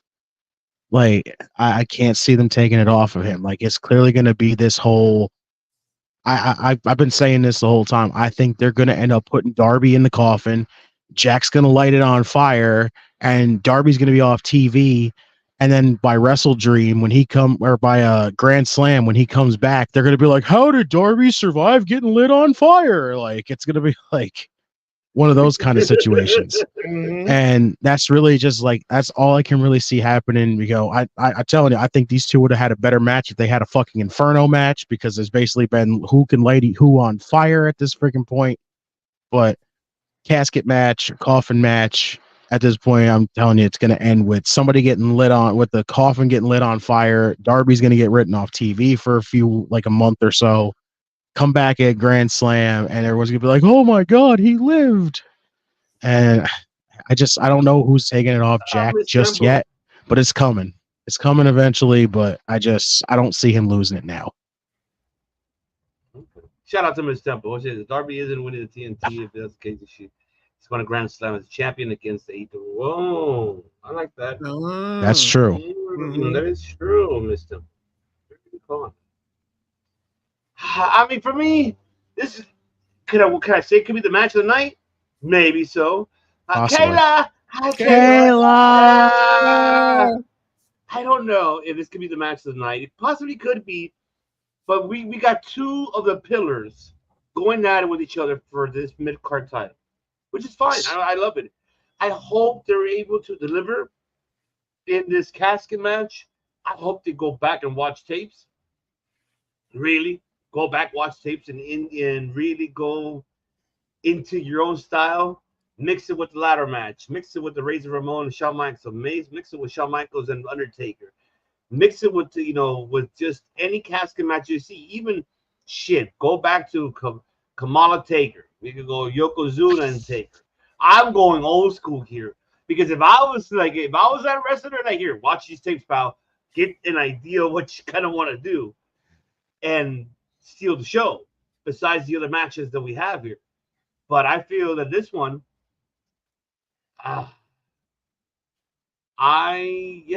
This is his what? Technically, this is his first title defense, is it? Yeah, or am I wrong? It is technically full title defense, yeah. Yes. Okay. I thought he defended it against that Marco Stunt match, but I don't know. Oh, you're right, huh? Shit. I thought he did, but I don't think he did. I thought it was just a one-on-one. That's what I thought too. Well, that's a good question. I have to go back on that. But I mean, if it is, or if it's not, but I mean, then Jack Perry's going to retain. It is too soon to take it away from him. Even though the feud was the way how it built at Blood and Guts, and like, oh my God, all this happened, but towards the end, I mean, maybe I think the rivalry is going to continue. I think there's going to be a best out of three. I think so. I mean, I don't know. But I see Jack Perry unfortunately winning, and it's going to remind him of his casket match that he had, the coffin match that he had against Christian Cage. So if you guys remember that, remember that coffin match? It's going to be almost the same thing that's going to remind him that. Propped up like this right now. Oh, yeah, Stitchlander, right? Grotto for all the piss. All right. Now let's get into the Triple Threat Tag Team Championships. The Elite, Rod and Todd. Yeah. Oh, yay, super kicks. Super. They gotta fucking hate me. Rod and Todd versus FTR versus the Acclaim. Yo, listen. Listen. Scissor me. Scissor. I actually have scissors, so this makes it even better. All right. I'll take this very quick. As much as I hate it, Rod and Todd is going to retain. Really, these tag teams, there's going to be something at All Out that probably going to put everything at All Out and then probably lose it at All Out. But I think that's it. I think they're going to – I don't see FTR or the Acclaim. I just don't see them. I see a fuck-up happening, but I don't know what's going to happen. So I really feel that it's going to be the Elite on this one. But Redeemer, what do you got on this one? Yeah, I'm with you. Honestly, I don't see the Bucks losing this here. I really don't. Their reign's been terrible. I'll just fucking come out and say it. Their reign's been horrible. The story's been bad. It's basically gone nowhere. It hasn't even gone remotely how I think they wanted it to go. It's been flat. The reign's been flat. I just feel like they're not gonna lose the tag team titles though. I just feel like this is the situation where they're gonna save. Now that FTR is back and they're involved in this, I feel like that's what we're getting it All Out. Is Bucks and friggin' FTR at All Out. And it just again, I'm just kind of over that too.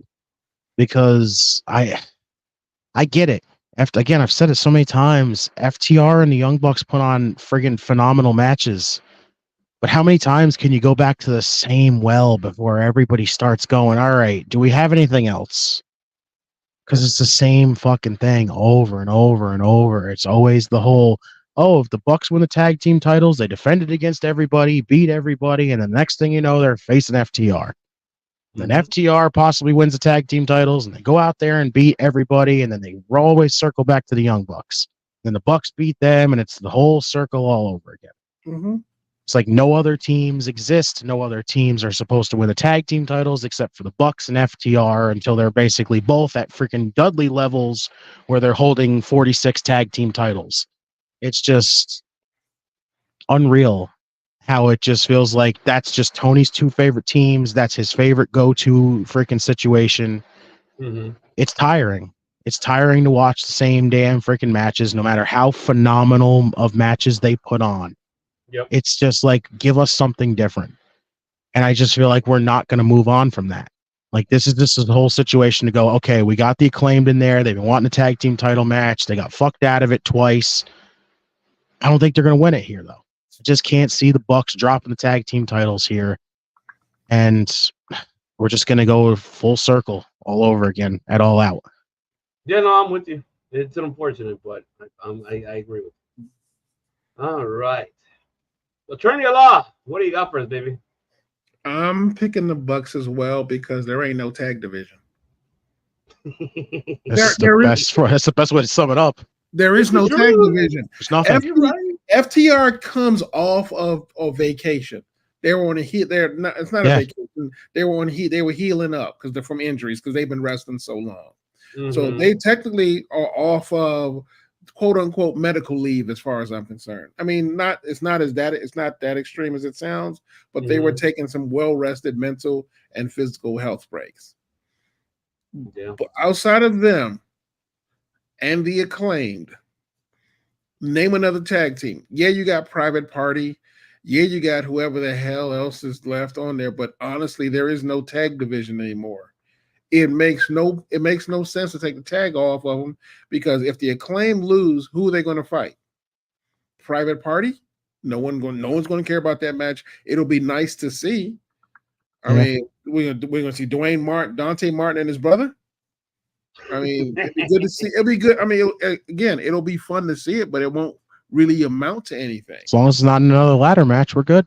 Yeah. ATSD is a thing for a reason. Yeah, and truth be told, honestly, because the division is so dead, and honestly, because it is so dead, might as well just leave it on the Bucks anyway.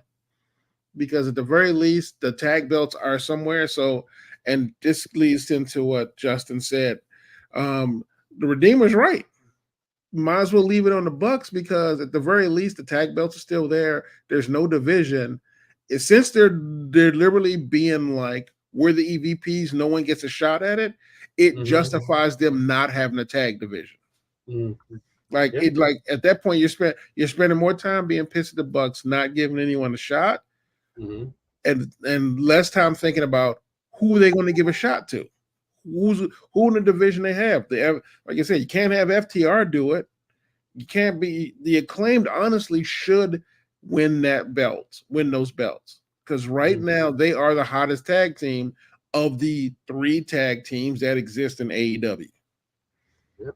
And anybody want to answer Jordan's question? Well, 3 tag teams in the top spot, I should say, not overall. Like there's tons of tag guys, but if you're looking for top guys, there's only 3 teams of top guys, basically, which makes no sense considering where they started 5 years ago.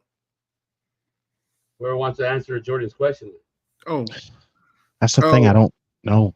I mean, like I said, we haven't gotten to the first of the only. I think we basically talked about one of them, and that's it so far in the beginning of the show. Yeah. So I mean, it won't happen, but maybe Scissor Daddy turns on the Acclaimed. Oh, that'd be even worse. That'd be worse. That would actually just make this whole. That would just. I would literally probably during the watch along, I might walk out. That was just. That'd be so fucking stupid. It would make no sense. Like at this point, there isn't any reason. I mean, unless there's a mystery tag partner that gets the mystery tag team that gets introduced, then maybe the mystery tag team wins the belt. But I can't imagine who that would be. What are they gonna do? Have Daddy Ass turn and call up good old Road Dog Jesse James and fucking have him win the tag team titles with fucking Billy and AEW? It damn sure won't be the Hardys. It damn sure won't be Lucha Bros. Fucking New Age Outlaws and friggin' AEW. Get ready for it. I mean, shit. I mean, like I said, there is no tag division, so you might as well keep it where it is. Yeah, until further notice. I mean, until probably all out, we may see something. Who knows? That could be the thing. That's a good question. I mean, honestly, being the dickhead EVPs, them having belts that don't give anyone shots works for their gimmick. So, like I said, they have no impetus to like push another tag team forward. Just sucks to see the decline of this division. It was so strong, and now all of a sudden it's just fucking running on fumes. I mean, it literally, honestly, the best description I have for it, someone said, it was like watching a plane crash. It is. The tag team division was really high. Then all of a sudden, the engine fell out of it, and it just dropped from the sky. It's like going out on a windy day to fly a kite, and all of a sudden the fucking thing just nosedives. Agree with that. Like I said, it honestly, it makes no sense. They're supposed to be tag team guys. They literally, when they started AEW, their thing was, we want a tag team division. Where is the division? Exactly. Where the hell's the division, damn it? And honestly, I'm gonna tell you right now, Cody's decision to step down and leave makes a lot more sense right now. Damn straight. He had a feeling of something. Because you can't be management and talent and manage talent at the exact same time. Agreed. I feel like I've said that so many times. It's just like you can't expect freaking to be management and an active competitor at the same time and expect it to work. And people to actually be like, listen, we could take this seriously. No, that means you're basically saying, yes, we are active competitors, but you're also freaking management. So basically, you're just saying we're going to book ourselves. Yeah. And it's bull. And no one's going to book themselves to lose. Yeah, and it's bullshit. Yep. You're bullshit, books. You're bullshit, Todd and Rod. You're bullshit. Don't forget to thank the Lord for this bountiful penis. So, all right, let's move on. Actually, Tammy, can we talk about Tammy? What Tammy said? What did you say about Top Flight beating the Bucks? Okay, there you go. Tammy, that is a very good call, except for one problem. They have not given Top Flight a damn thing to make them worthy of beating the Bucks. And it's Jordan put the one team I would want to win the fucking tag team titles, and that's fucking House of Black. But they are never going to fucking put the tag team titles on them. Oh, God, no. Oh, God, no. It's a bunch of bullshit. I mean, don't get me wrong. If you think about it, the only belt they've had was Julia Hart. I mean, they had the trios titles once, but it's like, again, all they are is just because, there's three guys, stick them in the trios division, not break the two of them up and freaking split them off in the tag division, which really desperately needs some teams. Yeah. How dare we do that? But Tammy's right. It could Top Flight right now. If you look at the Dante and his brother, they have like, they're probably next in line that they should be up on these higher up in the card than they actually are. Injuries aside, even with the injuries, they are still, no pun intended, Top Flight guys. So, truth be told, if it's me, I'd give them the exact same type of push you gave the Acclaimed, and have a Top Flight Acclaimed match, and then that winner goes after the Young Bucks. But I mean, Top Flight and Ricochet would be intriguing. I'm not gonna lie, that'd be an interesting look. Yeah, it's a good valid point, Tim boy. It's not all. I mean, yeah. I mean, it's not like they need anybody else. They already have fucking Action Andretti. So I forgot it was. I don't know if it was Top Rope who said it or somebody said it. I think so. Can we say that the trios introducing it instead of keeping it a Ring of Honor and just let it be by itself, but they brought it to AEW in the shows? I said that creating that trios title. You think that killed the tag division? I said that shit a long time ago. The merging of the trios title, the creation of a trios title was trash because they barely have a tag division. The idea that they would actually build a division around that trios title when they can't build one around a tag title was a trash concept to begin with. And we know they can actually build a fucking tag division. It's just as soon as you introduce trios titles, now all of a sudden it's those freaking certain teams all of a sudden going, we need a third man. We need to go fight for the trios titles. And that honestly, immediately moves them out of that division and puts them in a different one. honestly, that's fine. The problem is you actually need to be consistent with your build. Yeah. Like, here's the thing though, there is enough 3 guys that they can put together who aren't doing anything right now in AEW. Yeah. Who are literally like bouncing between ROH and AEW because they got nothing to do. They got no division to work in. The trios division could have been what you put. Like, honestly, that's your collision show right there. You make that Collision and Rampage. If you don't want to do it, and if you don't want to do it enough to have them on Dynamite, you put them on Collision and Rampage. You make the trios title championships for those sides. They get visually seen on those 2 shows. No, you're right. And you know what? And then to add on what you're saying, I apologize for interrupting. But you're right. No, but you're right though, because even doing that, but think about it. Let's say if they wouldn't have brought the AEW Trios title, just leave the Ring of Honor. So have that belt be on those 3 shows. Ring of Honor on Thursdays, could be on Rampage, could be on Collision. Let it be on those 3 shows only, not on Dynamite. It makes no fucking sense to have it there. You have supposed to have your tag team titles for a reason. Let that be the main for Wednesday nights. I'm just saying, but I mean, it's just horrible. I mean, yeah. See, even Tammy said the trio title coming in even killed like the tag team division. Yeah, it surely did. WWE and AEW don't care about tag team. Neither one of them. I mean, honestly, the no one understands that pro wrestling promotions basically live or die based on their tag divisions. Like, if you don't have, like, you can have a weak singles division, but if you have a strong tag division, that carries it a lot further. And I think that's been lost because a lot of these guys, no offense, and this is promotion and guys, feel like they're negotiating for themselves. Very few people are like FTR and like the Dudley Boys, who will literally just say, or the Lucha Bros, who are like, we are a package deal. You get one of us, you get both of us, or in Motor City Machine Guns. Like, that is like in wrestling, that's hard to do. Yeah. And then promotions play on that, and they'd rather have like a guy who makes them enough money versus a tag team that makes them enough money, where they got to deal with some kind of potential drama. And like I said, booking tag teams are hard. I mean, I'm not gonna say it's easy. It's a hard thing to do because let's face it, TNA at one point had a great tag team division. That's almost gone, and not through no fault of their own. That's why Motor City left. Yeah, I mean, NXT used to have the best tag team division during its black and gold era, and look who we got now. So, like, I think 5 teams affiliate only. Exactly. That's what they fucking have.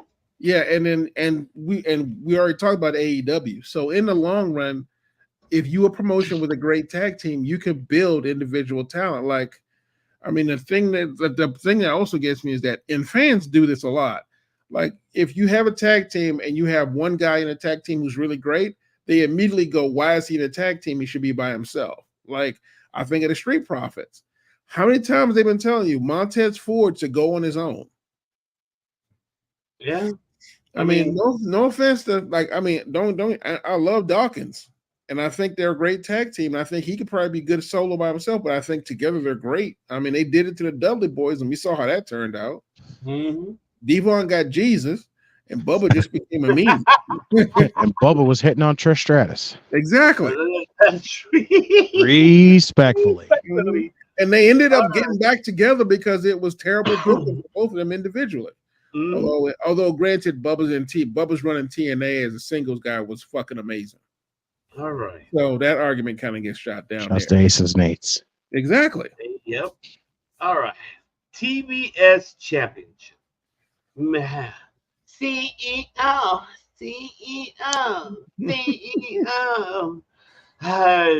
Defending against DMD.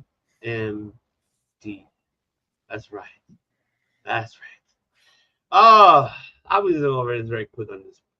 I hope, and how Britt Baker said on Dynamite about, I want to see that old Monet from somewhere else. You couldn't see the name.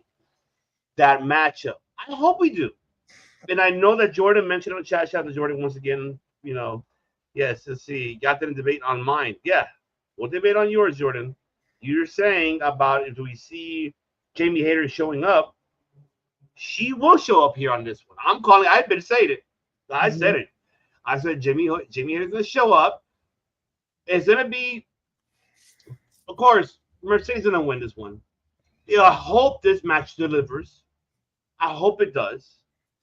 And we are going to see the aftermath. Hayter making her return, saving Britt Baker from Camille and from Mercedes.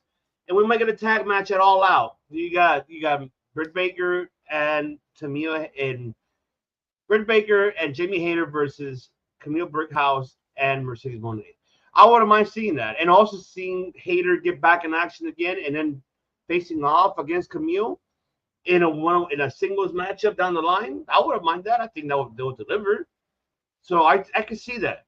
I hope this match delivers, because the story of this, we've been saying here, hasn't really got us like, oh my god, yes, Nettie.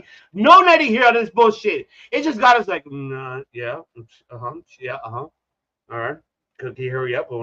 It sucks because these women are talented, but it's just the promos is not getting to us here or here. That's the problem. Fix that shit. We need it. So it's like, man. But I got Britt Baker losing this one. I got Monet winning. I have Jamie Hayter making her return. And I heard rumor in the window supposedly Jamie Hayter and Britt Baker are not on the same page. They keep bringing up all that bullshit. But see, I don't look into that shit. I really more enjoy professional wrestling. Dom says enjoy wrestling. If it's not a cup of tea, let someone else drink it.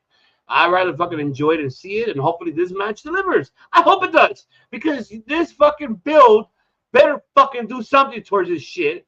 It better give us a match that we expect on both sides. And I'm saying both sides. I'm not saying on one woman, both women. They better deliver on this one at least for us to be like, hell yeah. Because if it's not, that's a problem. There's a major problem on that. They need to fix that. So, Redeemer, what do you got on this?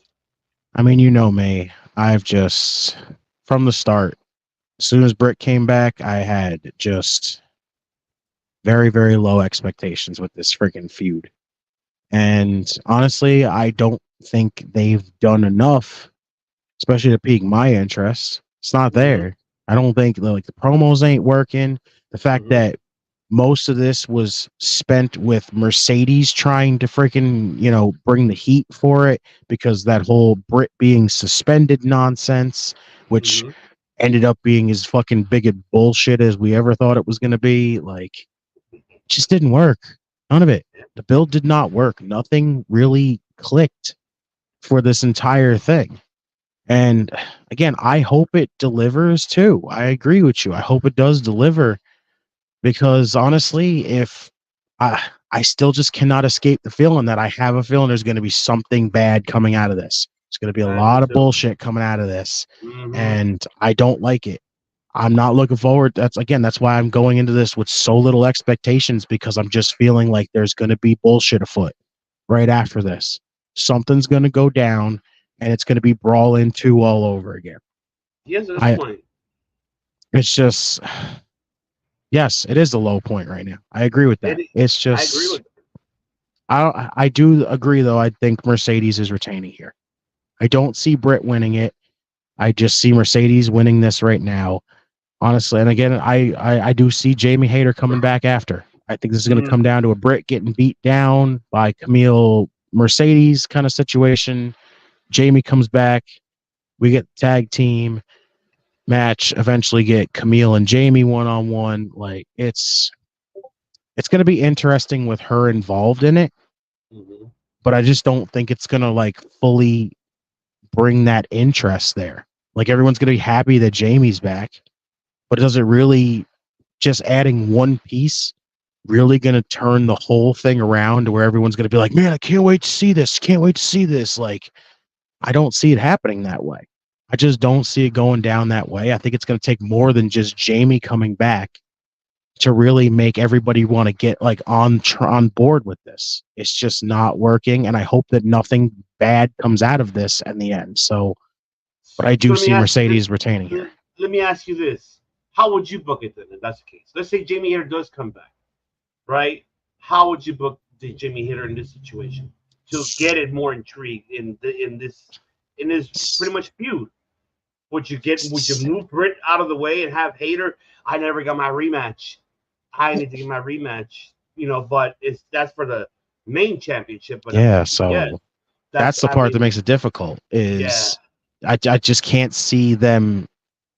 Like, it would just be weird to have Jamie come back and then you strap the TBS title on her when she basically never got a rematch for the actual main women's championship that she lost. It's just, I don't know. This is a tough situation that I hope doesn't get worse in the end of it. Like, that's my one main concern about it. Okay. Pepsi, Phil, what do you got for us, Phil? I am actually picking Mercedes to retain. I think you're right. I think the feud gets extended. I think it turns into a Mercedes beatdown with Camille. Jamie Hayter shows up, and then we end up with a tag match for the next All Out. So it'll be like Jamie and Britt versus Mercedes and Camille, which I think is a pretty good deal in regards to pushing it. And then at that point, the championship still goes back and forth, or it still stays with Mercedes, and she still gets to do what she does.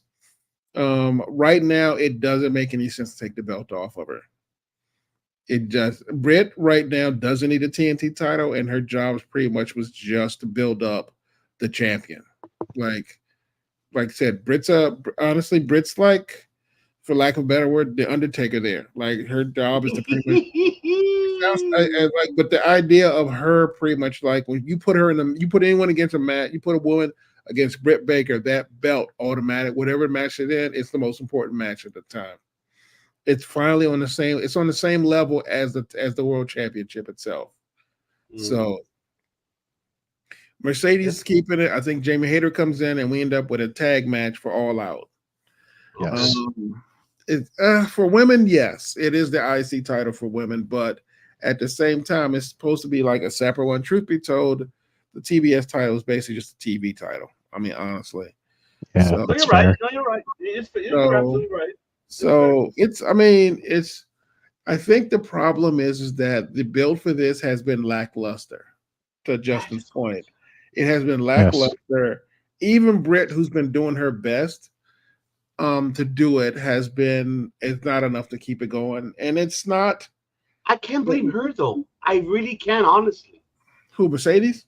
No, Britt. I can't blame her for this. It's not. Oh no! I'm not blaming Britt either. I think Britt is doing the best she can with what she has. The problem is, and this goes back to Temple. It goes back to right now. What's happening is that, like you said, last night's promo was great for Mercedes Moné. The problem is that she had to catch up to Britt Baker. And the process of her catching up to Britt Baker was painful for us. It was painful for us to watch her develop. Yeah. And honestly, it's just, and on the one hand, it's her. On the other hand, I blame Tony for not giving her the support system or any kind of like booking / writing to help her kind of get in the mode that she needed to be in. Yeah. So I mean, obviously it's her, and she has to do the promos herself, and she has to. Right. But at the same time, someone needs to. If she's at a point where she that her skills need a script, someone should have been there. She has her writer there. I don't know why the writer. What's the writer doing? Is the writer just booking the gimmicks, but not the actual script itself? So it's just.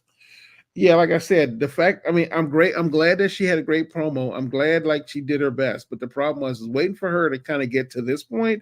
She should have been at this point 2 weeks ago, as far as I'm concerned. That promo should have happened 2 weeks ago, so that so that you can build up, you could do another promo to build on that and another promo to build on that. As it is, we have a pretty decent promo, and now we're going straight to the pay-per-view. For me, it's just really. I mean, she has her writer, right? How you mentioned, right? It's like, my thing is like, fuck. We've been digressing about this. Like, take this fucking character, what I've been saying, like, oh, I'm WWE style, this shit, and fucking use it right. This just to me has been fucking boring. Like, I'm sorry, it's just boring. It's just like does not get me intrigued to be like, I'm excited to see this match. I'm not, unfortunately. because the buildup was nothing towards it. I'm not questioning Tony Khan to give her the belt that quick. You know, at first I did, but now it makes sense why. But why not take advantage of using that character that she came from the main product and go with it and really piss people off? She hasn't done that. She has not pissed me off. What she's done to me, and we said it for the last almost a month saying this. All three of us been saying it. It bores us. You said yes. Last week you said something that actually makes perfect sense, and honestly, I think the line was she calls herself the boss. The boss of what? Exactly. I did it. They didn't give her a build to actually build the boss character. Like like with DMD, we know the backstory. She's a goddamn dentist. Like, I mean, it's basic. It's not. I mean, it ain't fancy. It ain't like it ain't Shakespeare. It's just she's a goddamn dentist. That's where it comes from. Which makes all sense. Like it's just like I just remember that promo last night, and I go, oh my god, she's really trying to make it be like, oh, it's such a bad thing because you can fall back on being a dentist. Like that was so fucking stupid. And honestly, and like I said, and not only boss, I mean CEO. We've been CEO. Like CEO of what? Like you don't see her hanging out with the EVPs. You don't see her hanging out. One time she was with them. That was it. Yeah. Yes. And honestly, it was a walk by. So for like a minute and a half interaction, and that was it. Like you don't see her sitting in there with them being the CEO. You don't get to see her actually being a CEO at any given point in time. Like with Britt Baker, remember when she first started, she had matches in her goddamn dental office. She had matches in her office as a dentist. It was against Athena, right? Was it Athena? No, Big Swole. It was Big Swole. It was Big Swole. You're right. Yeah. No, but here's the thing. No, D&D made sense, but the CEO does she does nothing that looks CEO-ish. Like she doesn't sit in a business room. She doesn't sit in the office. Like perfect example, JBL. Remember when JBL did his millionaire gimmick? Yeah. That man came in a limo with a giant horn on it, with the hat and the entire team. His theme song was literally the stock market. Yeah, exactly. Like it worked for him. So the problem is that we can't connect the CEO because there's no through line that goes, this is why she's the CEO. Like even if it was just her beating up Tony in the back saying, this is my office, something. Yeah, shout out to the chef, Brian, because he's like, unlike Isaac Yankum, Britt is actually a dentist. First of all, do not disparage the name of Isaac Yankum. Isaac Yankum crawled so Britt could fly, goddammit. Then he became a big red machine. And then he became a big red machine. That's what I'm saying. Like, I don't know. This one, it sucks, man, because like I wish nothing for the best when Monet signed.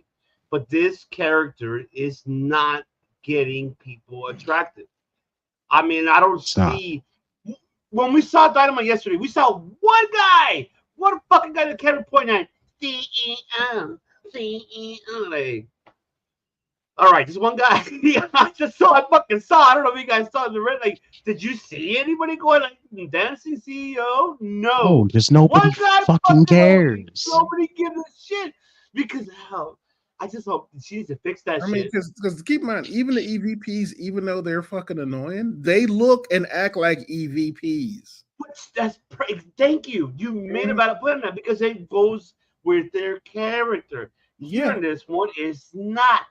Think about it this way: is she's basically bringing her WWE character over to there, just renaming it, but it's still the same fucking character, and everyone's just like. Yeah, we know you're not a CEO. You know you're not a boss of anything. You're just calling yourself that. And it's just like, so are we supposed to care? I mean, yeah, New Japan Strong, she was great. But like I said, that's because she was the newbie on the block. And she was coming in as like the newbie on the block and becoming a champion. Yeah. But I guess the problem is, like I said, is that there is a disconnect between her and her CEO gimmick. So that when she does her promos, it doesn't feel it. And I'm like, telling someone being a dentist is a decent fallback plan. a failed fallback plan makes no goddamn sense. It Just didn't. I'm looking at it going, I wish I had a dentistry as my fallback plan. Right? You kidding me? If I had the opportunity to be like, listen, I could quit my job and all of a sudden just go be a fucking dentist, I'd be like, damn straight. I'd be happy as fuck with that. Oh man, listen, I don't know. It's tough, Jordan. Like you see, like you're can't elevate out. That Tempo says. Can't Damn. elevate out. I love that Tempo. Hell yeah, That's a good one. That is a good one. Now let's get into the women's. The main story that really got us going because it started since day one, and now you're like even a black screen right here. You see the black screen, but it's too bad you can't see us. I only put the black screen for that reason, for you guys to see, because she's right here next to me. So yes, timeless Toni Storm defending the AEW Women's World Heavyweight Championship versus Mariah May. Yeah, we should have done predictions for this match in black and white. I was trying to honestly. I was trying to figure out how to do it. That was so good. I know. I was trying to figure it out, but there was no way I could figure it out. But man, this is the one that got us really like hell yeah. The way how with the Owen Hart tournament, what it is now. I thought we all thought, oh my god, yeah, we're facing each other. Then we thought later the turn was gonna happen, but it happened right there. That's a fucking story. If Tony and her are doing this story, since there's not creative around besides Jerry Lynn and Dean Malenko and everybody else, if these women's input this shit, then I give them kudos and I give them, there you go. Awesome. I love it. It fucking goes with it. I might get shitted on this because I'm going old school, super old school. This is like your fucking I Love Lucy, Lucille Ball, and fucking Ethel are facing each other from a competition fucking for competitive shit. When everybody remembers the chocolate. Oh, who could pour more chocolate than anybody else? And all that shit. Ethel and Lucy always fucking have competition when they're always together. This is what they remind me of, but I love it. The promos that Mariah May been cutting. Fucking fantastic because it's even though with the fire burning everything between them and like awesome. This is a fucking story. This is the hardest one for me. As much as I love Toni Storm, because she is the hottest right now commodity in AEW with a women's division. I'm gonna get shit. I'm gonna have to go Mariah May on her hometown. For her to actually win the big one.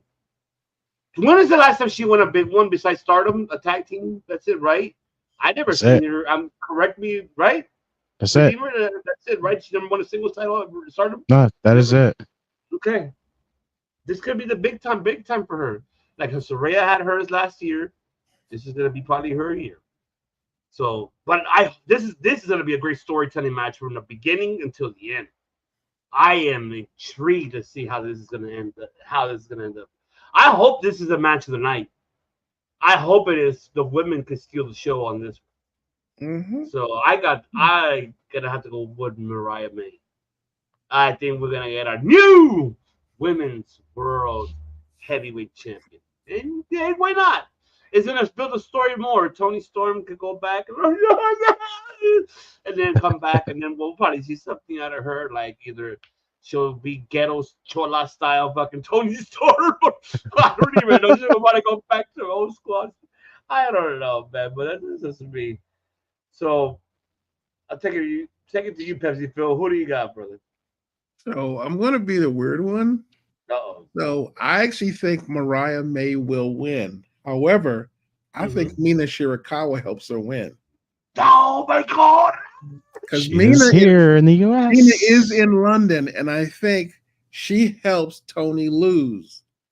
And I am curious to see what that would look like because that would give me. I don't know if Mina's going to be a permanent fixture in AEW, although she should be. Respectfully. Exactly, but truth be told, she should help Mariah May win. And honestly, the two of them would be a menace in AEW. I love it. And honestly, having Toni chase them down, I don't even know who she would get, but having her chase those two down and her to get her belt back would be great. as far as I'm concerned. Yes. So I do have Mariah May winning, not because I don't think Tony should have it anymore, but I think Tony has had a good run with that belt. I don't really see a need for her to have that belt because let's face it, at this point in time, Timeless Tony Storm does not need the AEW championship anymore. Oh.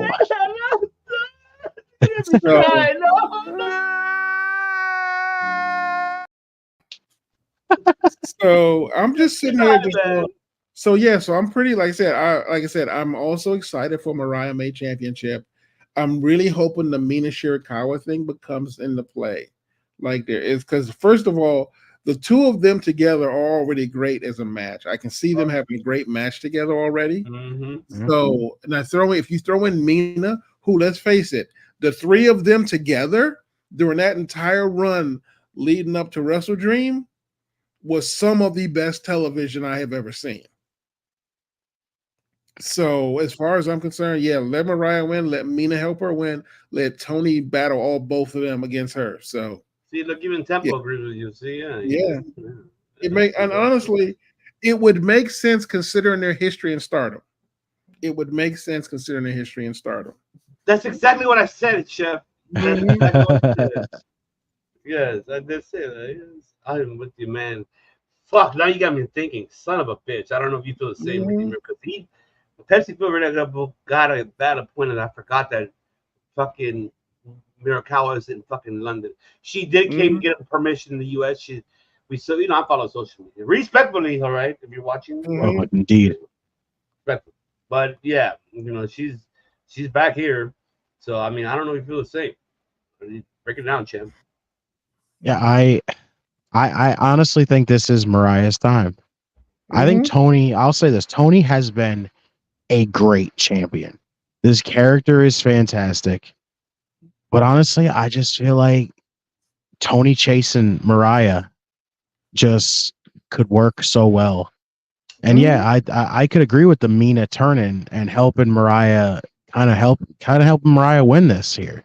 I think it just makes so much sense. The two of them paired together like old times and just having Tony chase them both and the shenanigans that's going to go down with all three of those women again would just be so good for television. I feel like exactly. It's so good. And I do think that this whole thing's been set up for Mariah to win the title here. Oh yeah. Shout out to Jordan. World elite. Elite. Hey, but you're the real Double J, Jordan.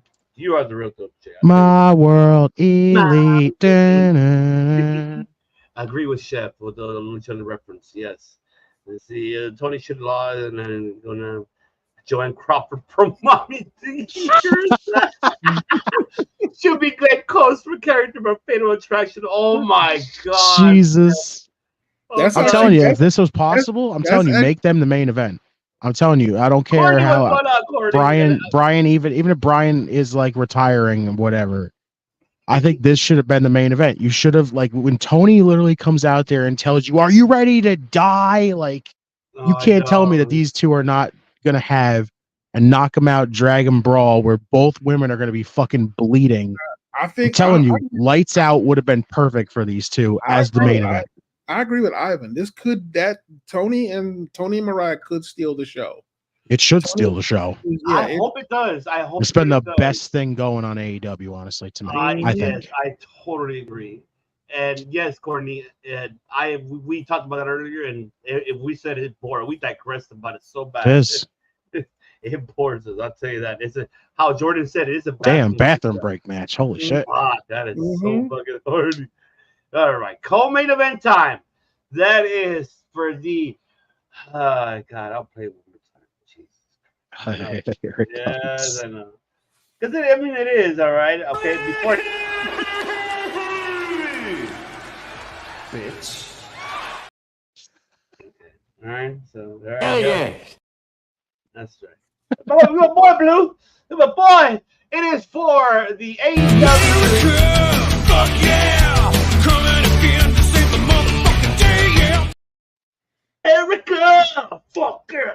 I'm sorry, I love that. So lick my butt and suck on my balls. Taco Bell, hell yeah, man. What you gonna do when we come for you?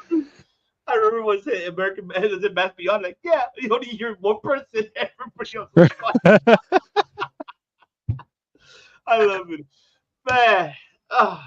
MJF defending the America Championship versus Will Ospreay. This build-up has been great. I love the promo package that they've done for the last couple of weeks, especially the one a week ago that we talked about last week, right? So this is like great promo, everything, even yesterday's promo, how Pepsi mentioned earlier, how everything was breaking down. Man, I think, and then for Brian to say right after, like, hey, motherfucker, use that Tiger 98. Do it. Yes. Do it. I'm like, yes, do it. Fucking hit that shit. I think he is going to hit it. But I think this storytelling in the ring is going to be fantastic. I think it's going to really tell it. And something tells me that MJF is going to be the first one to hit it. And then I might get shit out of this. This is my opinion, folks. It's crazy. I just got a feeling that fucking Will Ospreay's gonna fucking not Hulk up like Hogan, but Will Ospreay up, bruv up, and fucking. Oh my God! Please let MJF in this match hit a boot and a leg drop. For the love of God, please! You want super fucking heat in the UK? Fucking let MJF go full Hogan. Please, fucking Hulk up and everything. I hope that Tony Khan fucking pays for that shit. Let's see what happens. But man, if that shit does happen, I see Will Ospreay fucking going off, and then he hits the Tiger Driver in 98, and then that's fucking it. Just seeing MJF go like this, and then flipping people off, and then again and flipping people off. I'll die. I can make that shit. I do see it. I know that Rose said earlier, no, he sees MJF retaining. I don't see it. I see Will Ospreay. I think right now, the way how MJF is doing, he's really putting over the talent. I think he said it this past Thursday, this Wednesday, yesterday. He said that he's not 100%. He came back early for a reason. But I feel like he's going to end up putting Porter over Will Ospreay in this one, which he deserves to have that. It's going to be a great storytelling in the ring for sure. We are going to get that type of it's how you mentioned, champ, like more like that Hogan type of style, but the turnaround, you're going to have fucking Will Ospreay be the one brub up, like go on and fucking go off on fucking MJF. This is like your fucking Iron Sheik and fucking Hulk Hogan type of style. Oh my God, I love it. I'm going that old school. You see how fucking old school I am, man? I'm going that fucking old school. Fuck, I can really picture this shit happening in the ring. And he's going to end up hitting the Tiger Driver 98 in the fucking ring and win the belt. And the crowd's going to go insane. So I see that happening. So I got Will Ospreay fucking win this shit. Redeemer, who do you got, Chip? Honestly, like I said, I hope MJF goes full Hogan in this match. First off, I want to see it so bad. But this one to me has been the toughest one to me because I feel like AEW would want to keep this MJF character going right now and not have him end the reign so short. But I just feel like I don't see them having Ospreay lose in the UK. I just can't see it happening. That's the toughest part for me. It's just we're basically sacrificing having this character just go short for Ospreay to get another win. Because Ospreay really winning makes the most sense here. But do you really want to see the character end right now? This has been really fucking enjoyable right now. With MJF being this all American right now. It's fucking great. So but honestly, I'm with you. I think this is Ospreay. I think this is set up for Ospreay to win. I see MJF being able to put him over, and just again, it's not going to really affect MJF taking an L to Will Ospreay. Temple gave me an idea that I'll probably do on Sunday. He's still going to be the dickhead. He's still going to be our scumbag. He's going to be MJF. Nothing changes when MJF wins or loses. It's still MJF, no matter what. So Ospreay wins here. Fucking Temple. He's like, England. Yeah. I probably would make some shit like that. He's like, England. Fuck yeah. I probably will do that for Sunday. Pep, attorney at law, do you feel the same or do you feel different, brother? I actually think it will be. I think MJF loses. Correction. Let me start that over. I think MJF loses. It goes back to Will because MJF needs to get back into the main title hunt. Yes. What people forget is that him and Swerve before he got hurt had a I little bit of a like thing what Courtney going said, on. by the way. Sorry. Yeah. I like what Courtney said. They had a little bit of a thing beforehand, and MJF was still already fucking with Swerve before he got hurt and had to take time off. So I think, on the one hand, like to your point, MJF was great for the International American, whatever you want to call it, title, because it gave Will somebody to fight. Because instead of just giving him great matches, he actually had a real good storyline. Mm-hmm. And this could lead into him being against Ricochet or whatever you want to do it. But however, I think MJF loses, and I think this leads the way to him to get in the middle of going after Swerve. Now, does it happen after Hangman? During? I don't know. I honestly don't know what they're going to do. I do not want a triple threat. I can say that much right now. But I will say I think MJF does lose because there's no way you're having Will Ospreay at goddamn Wembley, where he grew up, literally down the street from it. Well, and his promotion is still there, bro. Down the street. Literally. That is his backyard. There's no way they're booking him to lose. And Tony Khan don't book that Music Man shit. Yeah, I mean, if you do have him lose, it needs to be spectacular to the point where, like, what the fuck happened? So I am curious to see what they do. I mean, like I said, MJF has done more. Honestly, MJF has done more for that title than anyone who has ever carried it before him. Think about it. He has done more for that title than anyone who has ever done for him. The only time it's been that great was when it was on Orange Cassidy.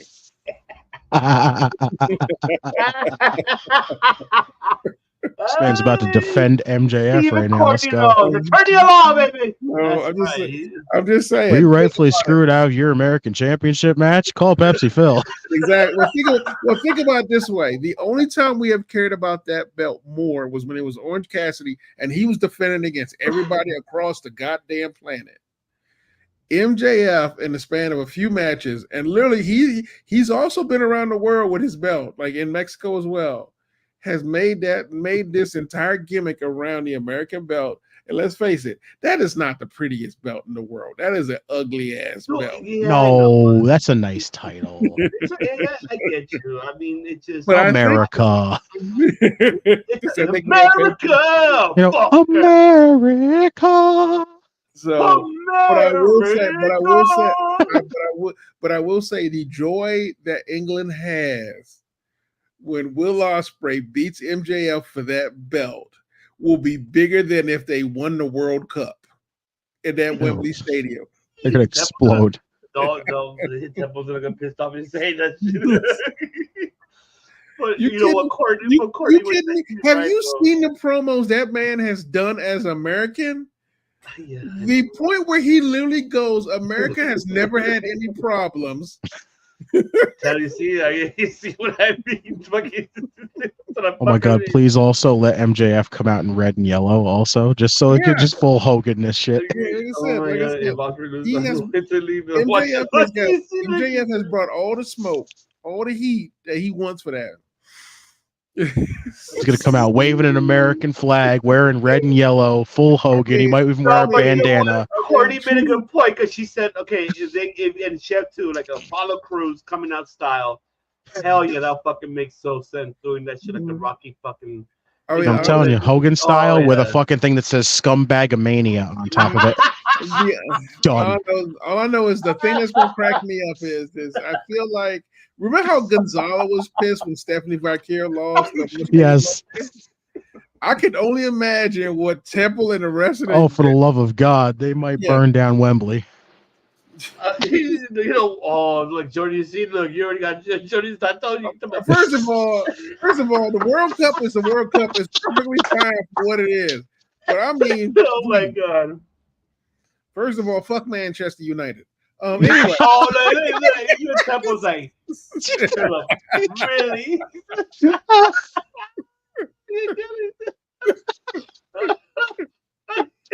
If y'all want me to really be pissed off, you want me to be pissed off at me, give me 20 minutes and I'll talk about nothing but fucking Wrexham for the next 20 minutes. You got everybody going. Wow. Set me the fuck off if you want. You Jesus. got everybody to shut. Oh my god. Oh Lord. I will be that fan who only knows Wrexham and say they should win the World Cup. And them fuckers aren't even like, they're not even close to Premier League. I should have played for England national team. I do press for him. I will do press for him. Oh my Lord. But yeah, we got everybody going tonight with the buggies comments shit about fucking World Cup. Oh fuck. What you do, the attorney at law? Fucking scumbag of mania over here. They got everybody hot out here. Like, wait a minute, what? He said that? Like, this is like literally you just busted a fucking Booker T on everybody for everybody. Oh my god. Like, what the? Tell me, he didn't just say that. That's how Temple's feeling right now. Yeah, Temple's feeling it. What did Temple say shit right now? He's like, oh my god, no, he didn't. I guess he did. Especially that comment he just put in there right now. I know. He's like, I would leave him watching. This man says thin ice, Phil. Thin ice. Thin ice. Look at him. Look at him. He's a thin ice, Phil.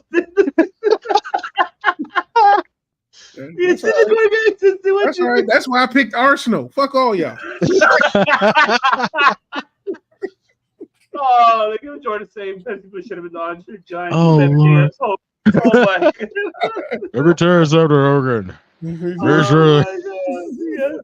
Oh, this is gonna be the hot of the night right here. Oh my god, I love it. I love it. Mr. Bean Diet Pepsi Phil, do you mean you want to be a manager? Mr. Bean Diet. Sir Alex Ferguson was from Manchester United for 2 decades.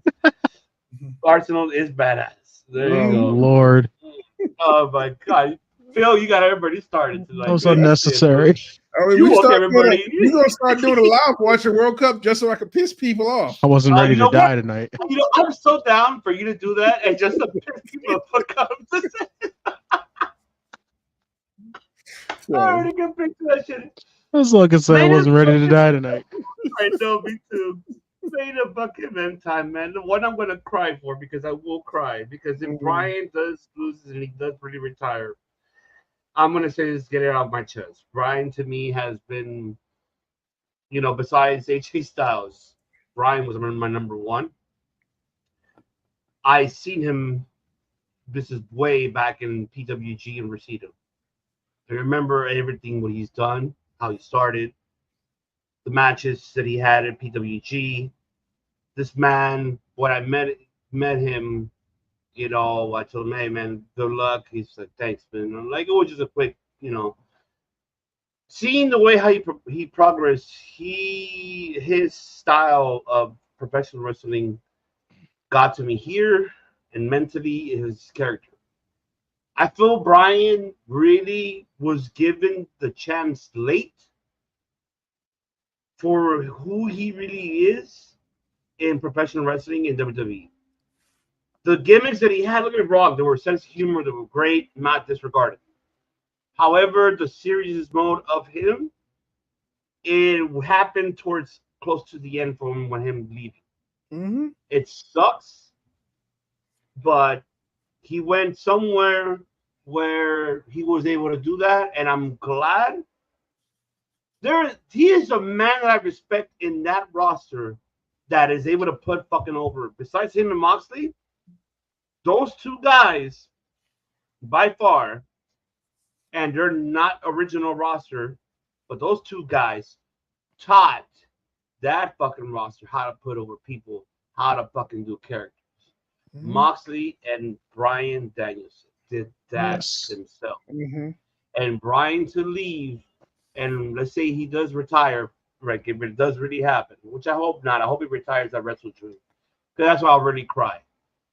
He does mean, for me, in my heart, a hero, because he, you know, that monstrous song fit him, because it, yeah, he he didn't fit. He didn't know where to go, how to start his career, and who is radio himself. And it took him a while to figure himself, his character in professional wrestling, who he is, and he figured it out. And I'm glad that the man upstairs gave him a second chance to come back and do this. I cried when that retirement shit that he did on WWE. I thought it was it, but when I saw it, like, oh, I went netty, and to see him, and I hope he doesn't. You've been saying the champ for the last 3 weeks, this build for him to win it. I hope you're right, and I hope he does win it. It's going to be one of the greatest storytellings of all time for me. For him to win it here, and let's give Will Ospreay his fucking credit where credit's due. He really turned it around. Like you mentioned it, Phil. You said, yeah, he should be really more this style, and it does fit him because he's more recognized that way. And for him to switch it like that automatically, he is helping putting this story over major, and I can see that. So this is gonna be an emotional fucking night. A day, I would say, for us. We're afternoon here on the East and in the Midwest and the West Coast. It's gonna be an emotional matchup, and I hope Brian rocks out this time as the world champion.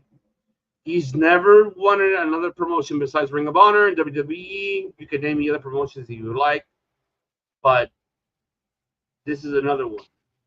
I hope he does. And if he does, I wouldn't mind him fucking saying, all right, here we go. Give me a tournament at Revolution for that. Let him have it the whole year and walk out at Washington, at Wrestle Dream as a champion, walk out retiring as a champion. And that's it. Put it in his tournament. Fuck it. I love Swerve. I give him the credit what he's done. I'm not disregarding his credit. But, man, this story hits it here. For me, I don't know if you guys feel the same, or for the IWC, the listening and watching, it hits. Because Brian is an inspiration, an admiration who inspires the uninspires in society, in the culture, in professional wrestling, and outside of world professional wrestling. Because you went from nobody to somebody, and continue to push to work hard to make it where you're at. That's where it hits me, because that promo, everything hits here, and if he does lose here, I will cry. I am not gonna lie, I will cry, but I will thank him for what he's given to the audiences and to us a lot, because that man deserves to exit.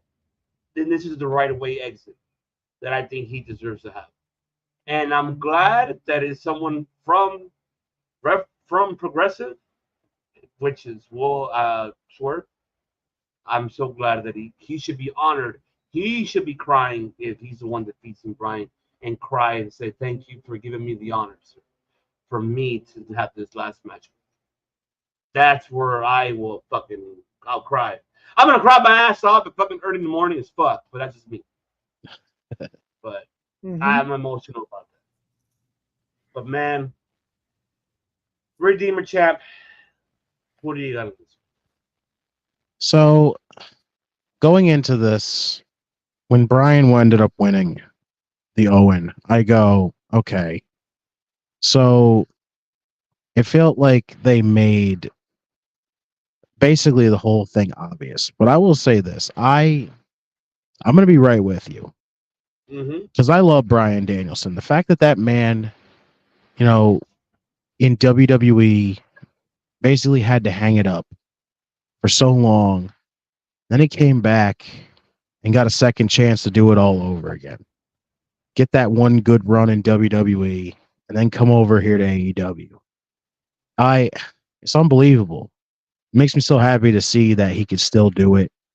And he's still on that level that we all know he's on. He's fantastic. The guy is easily up there and in that conversation as one of the best wrestlers in the world today. Always. You could put him in the first spot. You could put him close with Ospreay, whatever the hell you want to do. He's in that conversation. He's always going to be in that conversation. The man's incredible. Again, I'm going to be right with you. If this man ends up having to retire by some sheer freaking surprise, I'm going to bawl my eyes out probably right on stream with you. Me too. I'm telling you right now, like I don't think it's going to happen. I do think Bryan is going to end up winning the title here. I do. I just feel because I still feel like they just kind of made this so obvious that you have Bryan basically saying, "Hey, my last match is going to be Wrestle Dream." You're going to tell me that they're going to basically cut all this off for 3 more shows and just not have that happen? I can't see that happening. I do think Bryan is going to end up winning the championship here. I don't think it's going to be a long run though, because if you're going to have Hangman win the Casino Battle Royal or Gauntlet like we've been talking about, him and Swerve actually has to have the title. The point is, Hangman wants to take what Swerve has.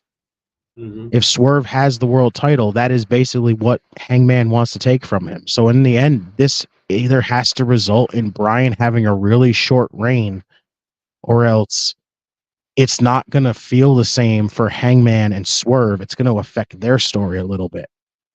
So, like, again, I feel like Bryan winning the Owen really throws a big wrench in a lot of it, but I don't think it's going to be a bad one, because honestly, if he's going to have his last match in Wrestle Dream, I think, to me, Wembley, I feel like we've thrown this out there so many times. Wembley to a lot of us felt like the perfect opportunity to have Bryan and Nigel McGuinness. Honestly, I say you save it for Wrestle Dream at this point. Agree with it. If that's going to be your final match, Bryan's biggest rival being his final match. Nigel gets to come back, have one more match. Bryan's having his last match. Honestly, I think that makes just like the perfect story right there. Bryan's hanging it up. Nigel's going to get a chance to wrestle one more time. It's the perfect send-off for both of them, really, in the end. The rivalry those two have had over the years is monumental. A way to send them both off, basically, to say, like, okay, Nigel's going to wrestle once, he's done. Bryan's going to wrestle his final time. This is where he, moves off of, wrestling to being like a backstage guy, whatever he wants to do after that. It's just poetic. It's beautiful story right there. But again, I do think Bryan is winning this title, but I don't think it's going to be long, because if you're going to have Swerve and Hangman happen, it's got to have the title. So it's going to have to be something very short where Bryan's just going to end up, getting his big send off with a long-time rival, and then we go from there. Even like Tony saying that maybe what about Bryan ends his last match with Omega at Wrestle Dream? I guess that leaves just what's Omega's status at this point.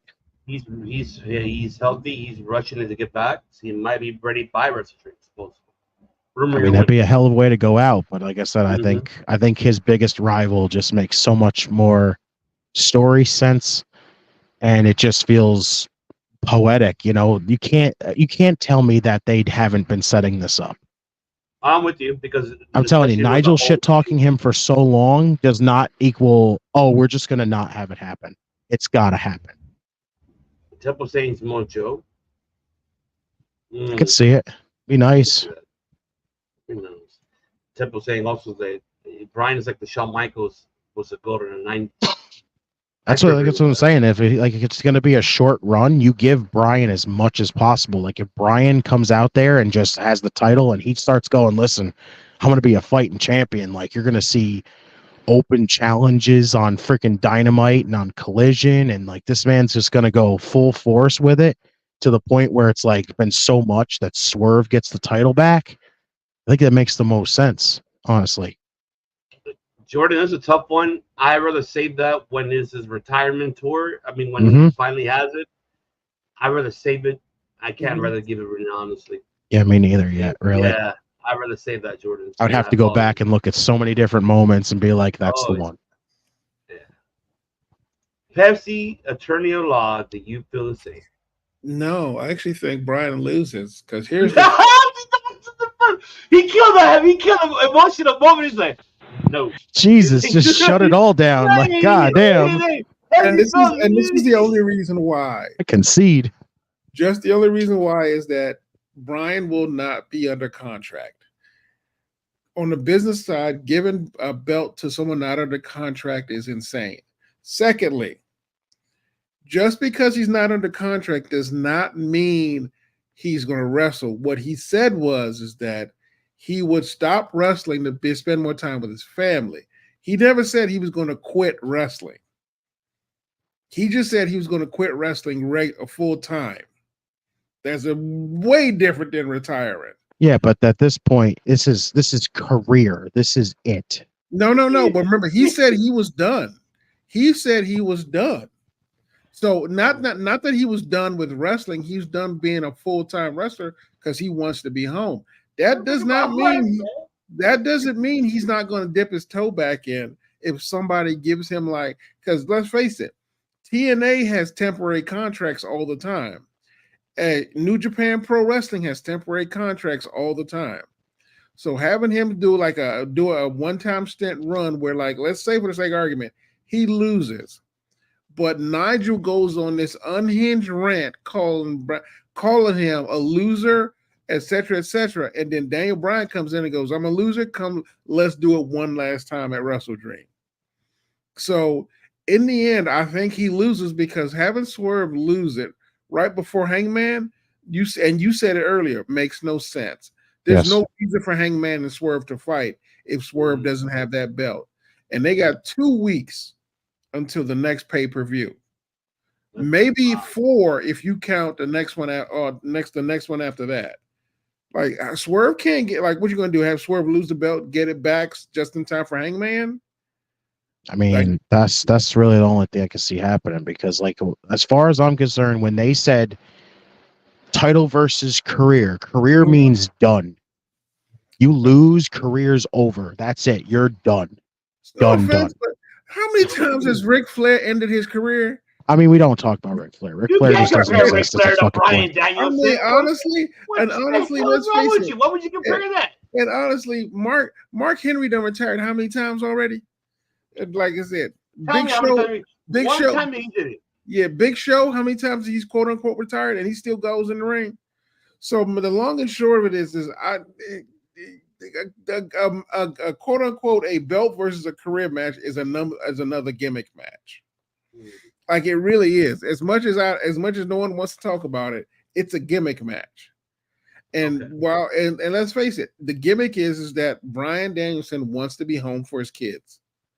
And he needs a way to write himself off of television. So, he needs an excuse. Because all he'll need, but that doesn't mean he quits wrestling. It just means he wrote himself off of television. He's still going to be a part of AEW. He's still going to need someone to fight at Wrestle Dream when he officially quote unquote hangs it up. And in my head, I still think it's going to be Nigel. I think Nigel's going to do him a solid and be his quote unquote retirement match in his hometown. Just how it should be. Yeah. But Brian basically has said that, he doesn't want the title, but at this point, it feels like he wants at least one run with it at this point. And I just can't see them not giving him this title once. But in that case, who do you have him losing to? Nigel? No, you have him lose it to Swerve again. It just has to go full circle. We hot potato win the championship. That's AEW's biggest problem. They hot potato too many goddamn championships. That's just AEW and a fucking T right there. Yeah. But see, this is why I said that he should just, retire the belt, have a tournament for it. If that's the case, then have the finals of the tournament Swerve and Hangman for that belt. But just think, we just had a Revolution. tournament for titles. Yeah, we just had one. No. Do we really have another one Mm-hmm. this close after we just had the tag title one?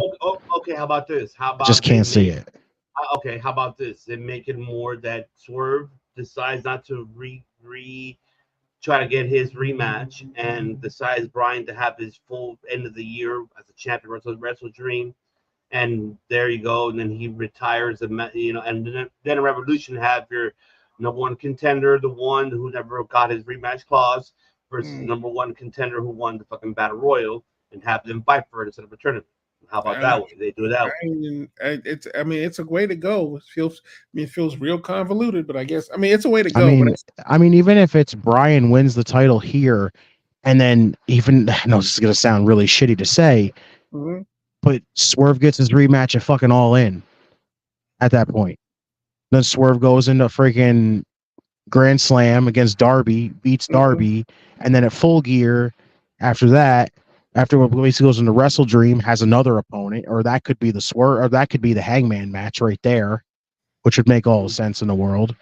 Anywhere, even if it's there, if it's Full Gear, whichever one you want to do for a freaking Swerve and Hangman, like I just feel like it's got to not be. It can't be a long reign, right? Daniel Bryanson, just switch it up.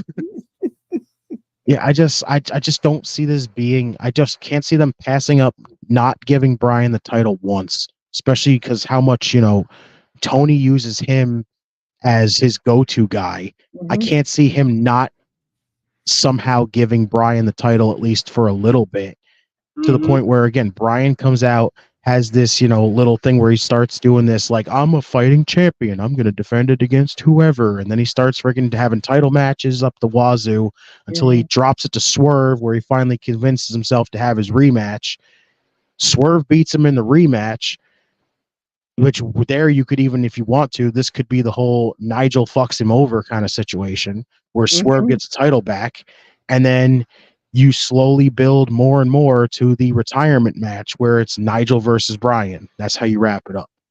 I mean, again, it's a way to go. As long as we're not doing another fucking tournament again. We just had one. Well, that's what I mentioned. Like, how about that they just do it that way better? More like the rematch clause, that he's not catching it yet to his rematch clause, and then have Hangman, if he wins the Battle Royal, then have them fight for the vacant belt, since they're the top two, right?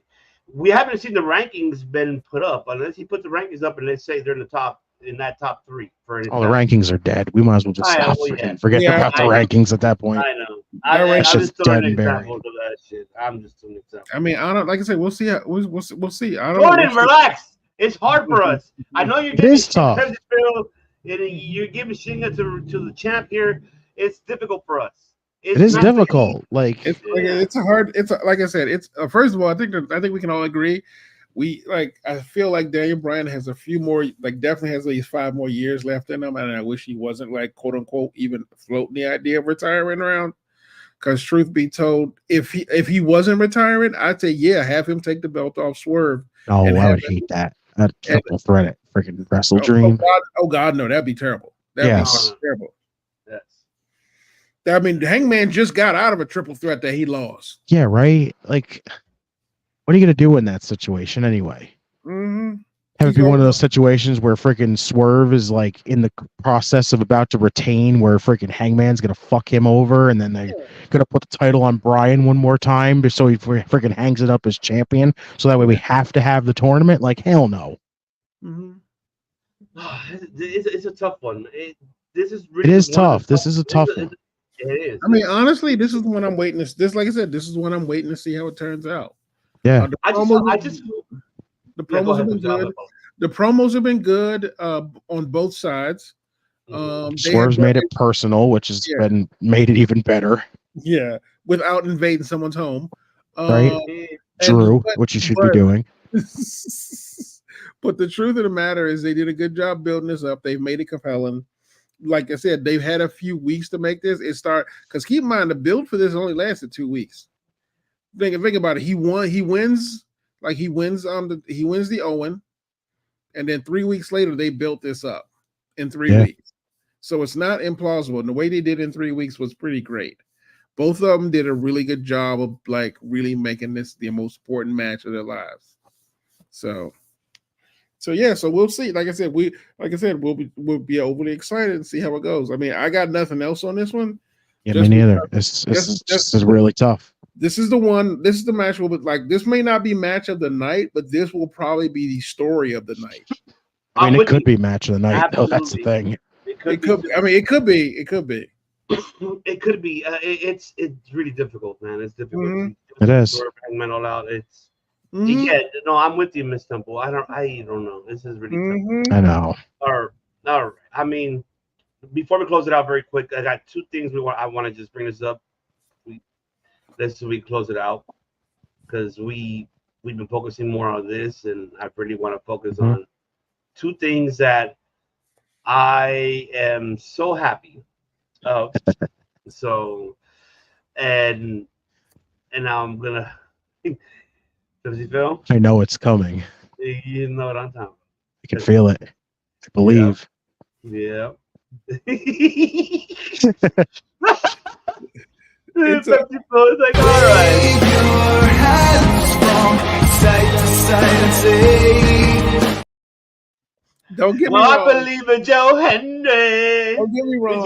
Joe Hendry. Joe Hendry. Him versus Ethan Page for the championship, I think, is a very good call. Oh my!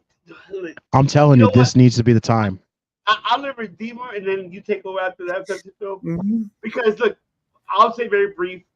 This was not a bad NXT. It was awesome. It's a great show. It was a great show. Miss Parker. I didn't Miss expect Parker. that one. Miss Parker. I just want to give a shout out to Ranclair. She jumped right into Soul Brooklyn's finisher. If you go back and look at it, how she literally jumped on time. Fucking credit to that woman. She did her job. Awesome to see that.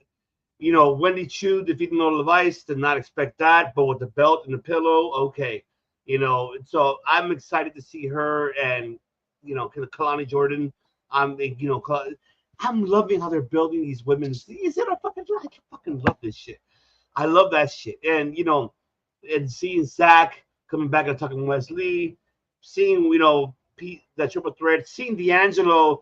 Oh, I'm not looking for that Heritage Cup, pal. I'm looking for Mr. Obafemi's fucking North America. There we go. It is started. We said that's fucking up. Let's see. Anybody want to call us? ESPN, Fox, we could be your takeover undisputed. We could do it right for you, pal. Come on, right here, guys. Right here, all three of us, we could do this. Very simple, very, very easy for you guys. But man, Redeemer, you take over that, breaking down Pepsi Phil, and I can't wait to hear Pepsi Phil's thoughts on this.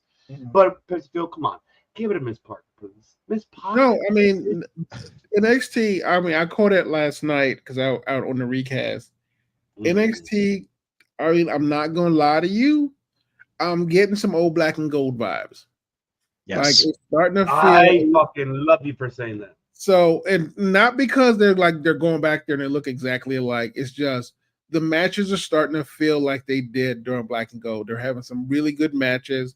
Now they're not overstuffing the card, but they are having some pretty good segments. But the matches are pretty much a dominant storyline. My big thing that made me happy was when I said Joe Hendry against Pete Dunne. I was like, what? Then I saw the match and went, this is a fucking great match. Like it was definitely a good match. And the fact that Ethan Page gets involved and there's a championship involved is great because Ethan Page is the most disliked person in NXT right now. Joe Hendry is the most liked person in NXT. That's the truth. So that is the weirdest thing because technically it's a TNA guy. And I don't care what they say about the sharing and the partnership crap. It's a TNA guy being the most liked person in NXT. Oh my God. With the local NXT guy who everybody can't stand for obvious reasons. Because, he's a heel. That match alone will be amazing. Because let's face it, Ethan Page is a good wrestler. Joe Hendry's a good wrestler. Together, their charisma and their storytelling skills in the ring is great. So I'm excited. That match made me excited as hell for it. Actually, it also made me excited as hell for the promos leading up to it. Oh my god! Because if Joe Hendry sticks to form, he's going to do a song about Ethan Page that drags his ass, which makes me happy. Oh my god! Yes. So yes. That's obviously Miss Parker was Miss Parker. God bless her. And honestly, the entire night was it was good wrestling. The segments were not too long, not too intrusive. And good storytelling up and down the card. Like, which again, what Black and Gold was back in the day. Like, Black and Gold was not about frills and not about like super gimmickies, although it was. I mean, it did have its own gimmicks. Yeah. It was never heavy on the gimmicks. It was like they definitely had strong segments. But they went back to the old school way where it was like, we're going to have great matches with like great promos in between them that lead towards more matches. If not now, then definitely towards next week. Yes. Which is how you're supposed to do with a show that's that short with that stacked of a division. Because even though NXT is a quote unquote developer brand, that is a stacked ass division. So all the fans do not listen to Temple. He got a personal beef, like with the same kind of heat that Justin has against Jericho. Oh my god. Tempo! Wave your hands from side to side and say, I believe in Joe Hendry. Joe Hendry. So, but the long and short of it is that this NXT, let's face it, I got to give all this credit to like Shawn Michaels, William Regal, and Triple H. The way they put that roster from NXT 2.0 to this version of it, it's amazing.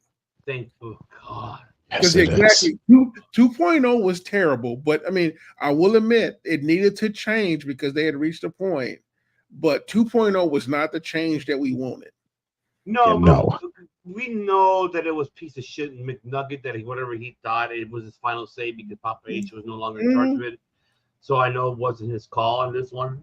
But now that he's full control and letting Shawn Michaels to input what he needs to put, Sean Hickenbottom and was William Regal back, and then with Jeremy Borash involved. Yeah, and we know I don't give a fuck what anybody says. Abyss, even though Abyss is in main roster, he's involved in that shit too. Abyss, first of all, no one talks about the fact that Abyss is a great producer and a great booker. He is. I am so with He's fantastic. That dude has been booking some amazing matches, like amazing segments and amazing matches. And it's weird that like pretty much people don't talk about that more because before Abyss was just that guy. And let's face it, for a character that barely talked, the fact oh my god. Tempo, you are a fucking hater. Like, that is the definition of a hater right there. That is the definition of a hater. Can I have a pillow? I do not know how Temple. I don't know how Temple's. I mean, thank God we're not watching NXT Watch along with Temple right now. He doesn't join on Tuesdays. Was he there on Tuesday? Justin? Yes, he was. Oh god. So we'll see. But honestly, the long and short of it is I think, and honestly, this Wes Lee moment, man, I wasn't sure about this turn, but goddamn, I am having fun with it. But can we say, Justin said it, like last Tuesday, and he said it this Tuesday, that he needed this turn. Oh yeah, he kind of needed this shit. I mean, correct me if I'm wrong, Redeemer, champ, you said it. I mean, he kind of needed this in a way, right? I mean, I don't know. You tell me. Oh no, it's like yes and no, not really though. I feel like for the most part he did because it was something new, but I also feel like he didn't at the same time because like story wise, I don't think it's made a lot of sense yet. So it feels like it hasn't really made a lot of sense. Like I get. Okay. Like I said, I still feel like I get the fact that he's not, happy because of the fact that he feels like he's on a losing streak. Okay. But the fact that he, had to pull this whole I'm so down in the dumps thing my boys come back. I'm so fucking happy just so I can fucking lose one match with them and then just be like, you fucking left me. How dare you? I'm tired of being in your shadow, yet neither one of yous were in anybody's fucking shadow when you guys were a faction. So, like, genuinely, it's interesting, but it also feels slightly stupid at the same time. So I actually agree with Justin that it does need to change, but I actually think it was a smart move because they were booking West the exact same way they booked Carmelo and Trick. It was the exact same formula for both of them, and at a certain point, it started to get repetitive, and it was almost the exact same path for it. So I'm glad they took him off of that and allow him to actually be a different kind of character. Because truth be told, if you look back on it, it's almost the exact same run that Trick and Carmelo had when they were NXT and led them to being champions. So this for me is like you said, this is different. I mean, is it going somewhere? We'll have to wait and see. Like I'm with you. I don't think it's bad. I don't think it's a bad idea, but I am waiting to see when it becomes something. But here's the thing. I will freely admit, because it's developmental, I'm a little bit more patient than I probably would be if it was on the main roster. It's fair. So I'm just waiting. Like I said, we'll see. Like I said, truth be told, a lot of these guys are still building who they are in here. So and honestly, I would say I'm like Shawn Michaels, Triple H. These are just kids. These are, as far in my head, they still kids trying even over Femi's big ass. That's a big kid. That's a big kid. And if you look, honestly, half this roster hasn't even hit 25 yet.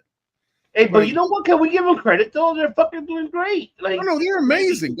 That's why I'm enjoying watching them develop. It's like it's like we first back in the day when you first saw Bryan Danielson at PWG, where we first saw Will Ospreay in progress and evolve. It's like it's fun watching these guys grow up. Like Gunther, we all saw him in NXT UK before that evolve and progress and everywhere else he'd been. So it's nice to see him with these guys. Just waiting to see who it. And like I said, Pete Dunne is really like that. You want to talk about a dude who kind of like has grown, went in a direction, didn't like the direction, went back to who he was and found his roots, and now was just a total badass. So I'm waiting to see. Like even Amy, they're like I said, it's really Roxanne Perez especially. Yes. Like so for me, I'm waiting to see what they do with this. Now, is the Wesley thing going to go somewhere? I don't know, but like I said, it's at least interesting. Yeah, I think it might happen at No Mercy. I think they're going to end up having a singles match between him and Wesley. Yeah, I mean, which will be great, for them. So I see Trey Miguel be there on ringside and supporting, and to see that the story. I'm with Justin on this. It just hasn't really given the idea of why. He hasn't gone details of why, besides saying, "You guys left me." He literally came out and said that he was tired of being in their shadow. Yeah. Well, yeah. I'm like, what does that even fucking signify? When the hell were you ever in your buddy's shadow? Honestly, it works for the heel person. like they all were in the same spotlight together. It just made no sense. Yeah, honestly, it kind of works because if you're an unhinged evil person, it does make your insecurities come out. So it just makes sense for me. I was like, oh, you lost your mind, sir. Go. You lost your mind, sir. Go be a heel. Now go heal something. Or either that or he was going this way. It should have been me. It should have been me. Exactly. I mean, like I said, honestly, first of all, I saw that promo and I went, Dolph, you a multi-time champion. What the fuck you talking about? It's always you mean it should have been me, right? Well, because you wanted the main event. But it was a good promo, though. I ain't gonna lie, it was a good promo. Then it became repetitive as shit. I can't wait till when they go to CW. I'm excited for them, honestly, and congratulations to them for the success. And Tommy Dreamer, I heard him today at Busted Open, really vouching for Joe Hendry, and he's like, I don't know shit. Like, Tommy, I know you know shit, but you're trying I don't know anything. I don't know what you guys. Oh, we know you're gonna praise your guys there, Tommy. you don't know what's going on. You know what's going on. But I mean, and then Tony D'Angelo and Obama. Oh, wow, Obafemi. This is the big kid. But That's a big kid now. Yeah, it's a big kid. I'm a big kid now. Honestly, we also need to talk about the recent news about Scott DeMoore. Oh, that he. Oh my lord, let's fucking go though. All right. Yeah, when you get it, like after we're done with this segment, we need to include that one because there's an interesting turn. There's an interesting new development for that one too. Oh Jesus. Okay. All right. Well, before I'll say that best for last. How about that? Because I got to do the layout for that one very quick because I was working on that too. But thank you for bringing that up. But no, yeah. But this one I'm excited though. Tempo. Oh, I believe in Joe Hendry. Joe Hendry.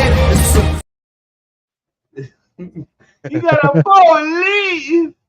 You gotta believe in Joe Hendry. Okay, you have to. But I'm excited for NXT No Mercy. We know the Redeemer and Bakley are going to be having to watch along for that. Damn right. So I can't wait. I'm telling you, it needs to happen. Do the fucking thing, Sean.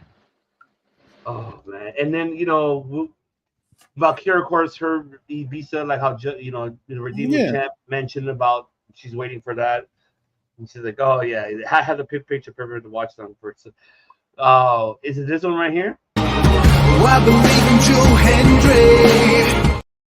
Is it that? I hope it's that, or is it this? I believe in Joe Hendry. I mean, honestly, if Grado shows I'm gonna up, make a shirt for Tempo, and I believe in Joe Hendry just for him. I need to make him. Yes, oh my God! Look at that! Yo, look at this! Look what he did. He's literally changing. Sipping that haterade. Mid Hendry. Wow. Okay. You should be sipping that Hendry-aid. I'm working on it right now, Phil. But let's talk about Raw then. I just want to talk about Raw one thing. Not everything overall, but the highlights I really want to give on this one. To me, I want to give shout out to Pete Dunne and Sheamus. They had a fucking banger match on fucking Raw. That shit was brutal. I was like, damn, they really beat the shit out of each other. Shout out to Sheamus for selling it on, with the hand in the ring apron right there in the corner, like inside, and how Pete Dunne, and then I don't know where the bro kick, and that was it. Awesome. And Ivy Nile and seeing Maxine Dupree. Can we give her a shout out too? That woman actually fucking wrestled. I'm like, oh shit. She looked fantastic. Yeah, she looked great. I was like, there's a ruthless aggression I want to see out of that woman. I'm like, hell yeah, let's fucking go, baby. You heard her on Monday? She literally fucking chucked her into the barricade. He goes, you picked the wrong Barbie. I'm like, damn. When she said that, don't keep in mind she's been training with Chad Gable since she came. Yeah. She came to the main roster. She's been training with Chad Gable. Gable even gave her fucking props that she's coming along great. Yeah, I'm like, damn. I heard about that. Yeah, I heard about that. But I remember because Chris Van Vliet interviewed her, and she talked about the fact that she was training with Chad when she first came. They put them together, and the first thing she started doing was training with Otis. and Chad Gable. Oh man. Which is weird. Those two are best friends. I know, right? Like by going back to college. I'm just jealous. Otis gets all the girls, man. He does, doesn't he? He does. Yeah, we talk about Dom. We need to talk about Otis. Yeah, right. Hey, but you know what? Otis did a good job against Oba last week. He did a great job. Like we saw, his ruthless aggression, what he's able to do in the ring. See, those were two meaty men slapping meat. I was excited for them. But in this one, speaking about slapping meaty men, was when who was it? Was it both of you guys that called it on fucking who's your face Bronson Reed? Right here. Right here, right? This is why we're analysts. You see, folks? Bro, I marked the absolute fuck out. Are you kidding me? I love me. You were like, I knew it. You busted that. I love me. a big on the old top of the fucking chair, hoss like, oh my fight. god, like this. How come you didn't do that? You were like this. I know you did that. Bro, I was when I was with Dom and fucking we before we even hopped on, we were just catching the rest of this. And as soon as fucking Braun's music hit, I marked the ever loving fuck out because man, I telling you, I love me a big old fucking hoss fight. And the fact that it has come down to Bronson Reed has fucking bullied the fuck out of everybody. There's so many people to the point that Braun Strowman has to step in and shut him the fuck up at this point. Sign me the fuck up. I am so excited for this fucking big man brawl next week. I'm telling you right now, I don't freaking care that we're getting, anything else on this show. Listen, Uncle Howdy's going to be having his debut match on the show. Fucking awesome. I can't wait for that also.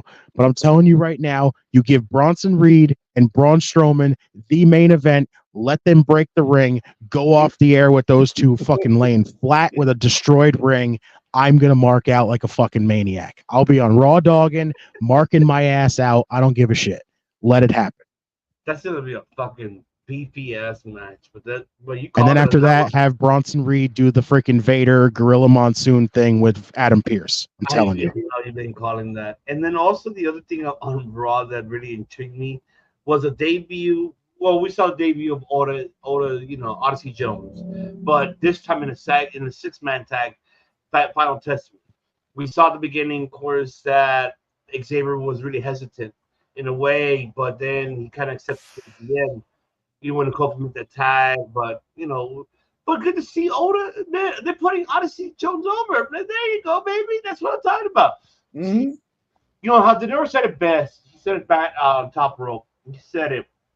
We're seeing what Pop H is really, really finding the way how to push new faces on these 3-hour shows to get people excited.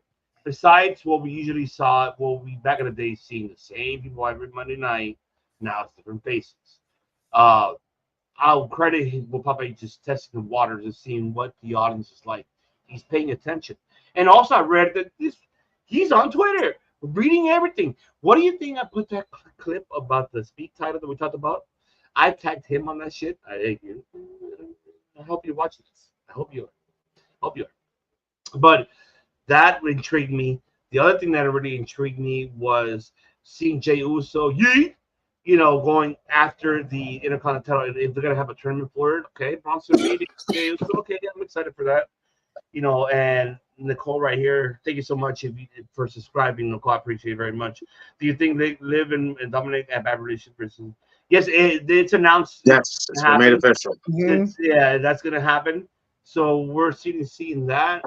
Now we saw what they did on Raw. Of course, they tried, but they unfortunately got deteriorated by the Judgment Day, and now this is building the matchup more.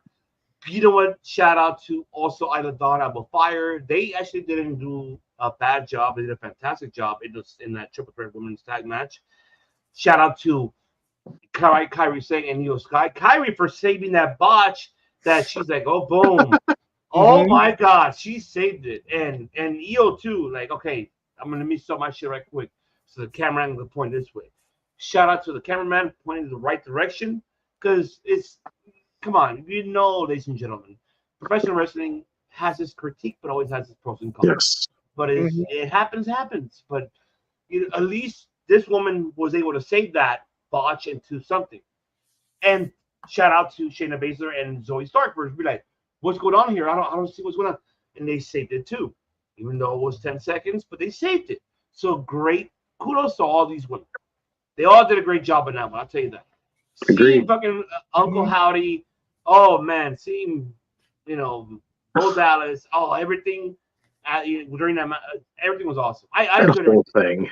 Everything was awesome, man.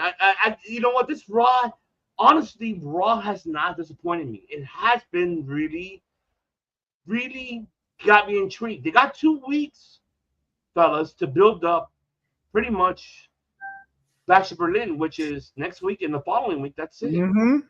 Yeah. So they got to build this shit up. So I mean, that's what got me the highlights.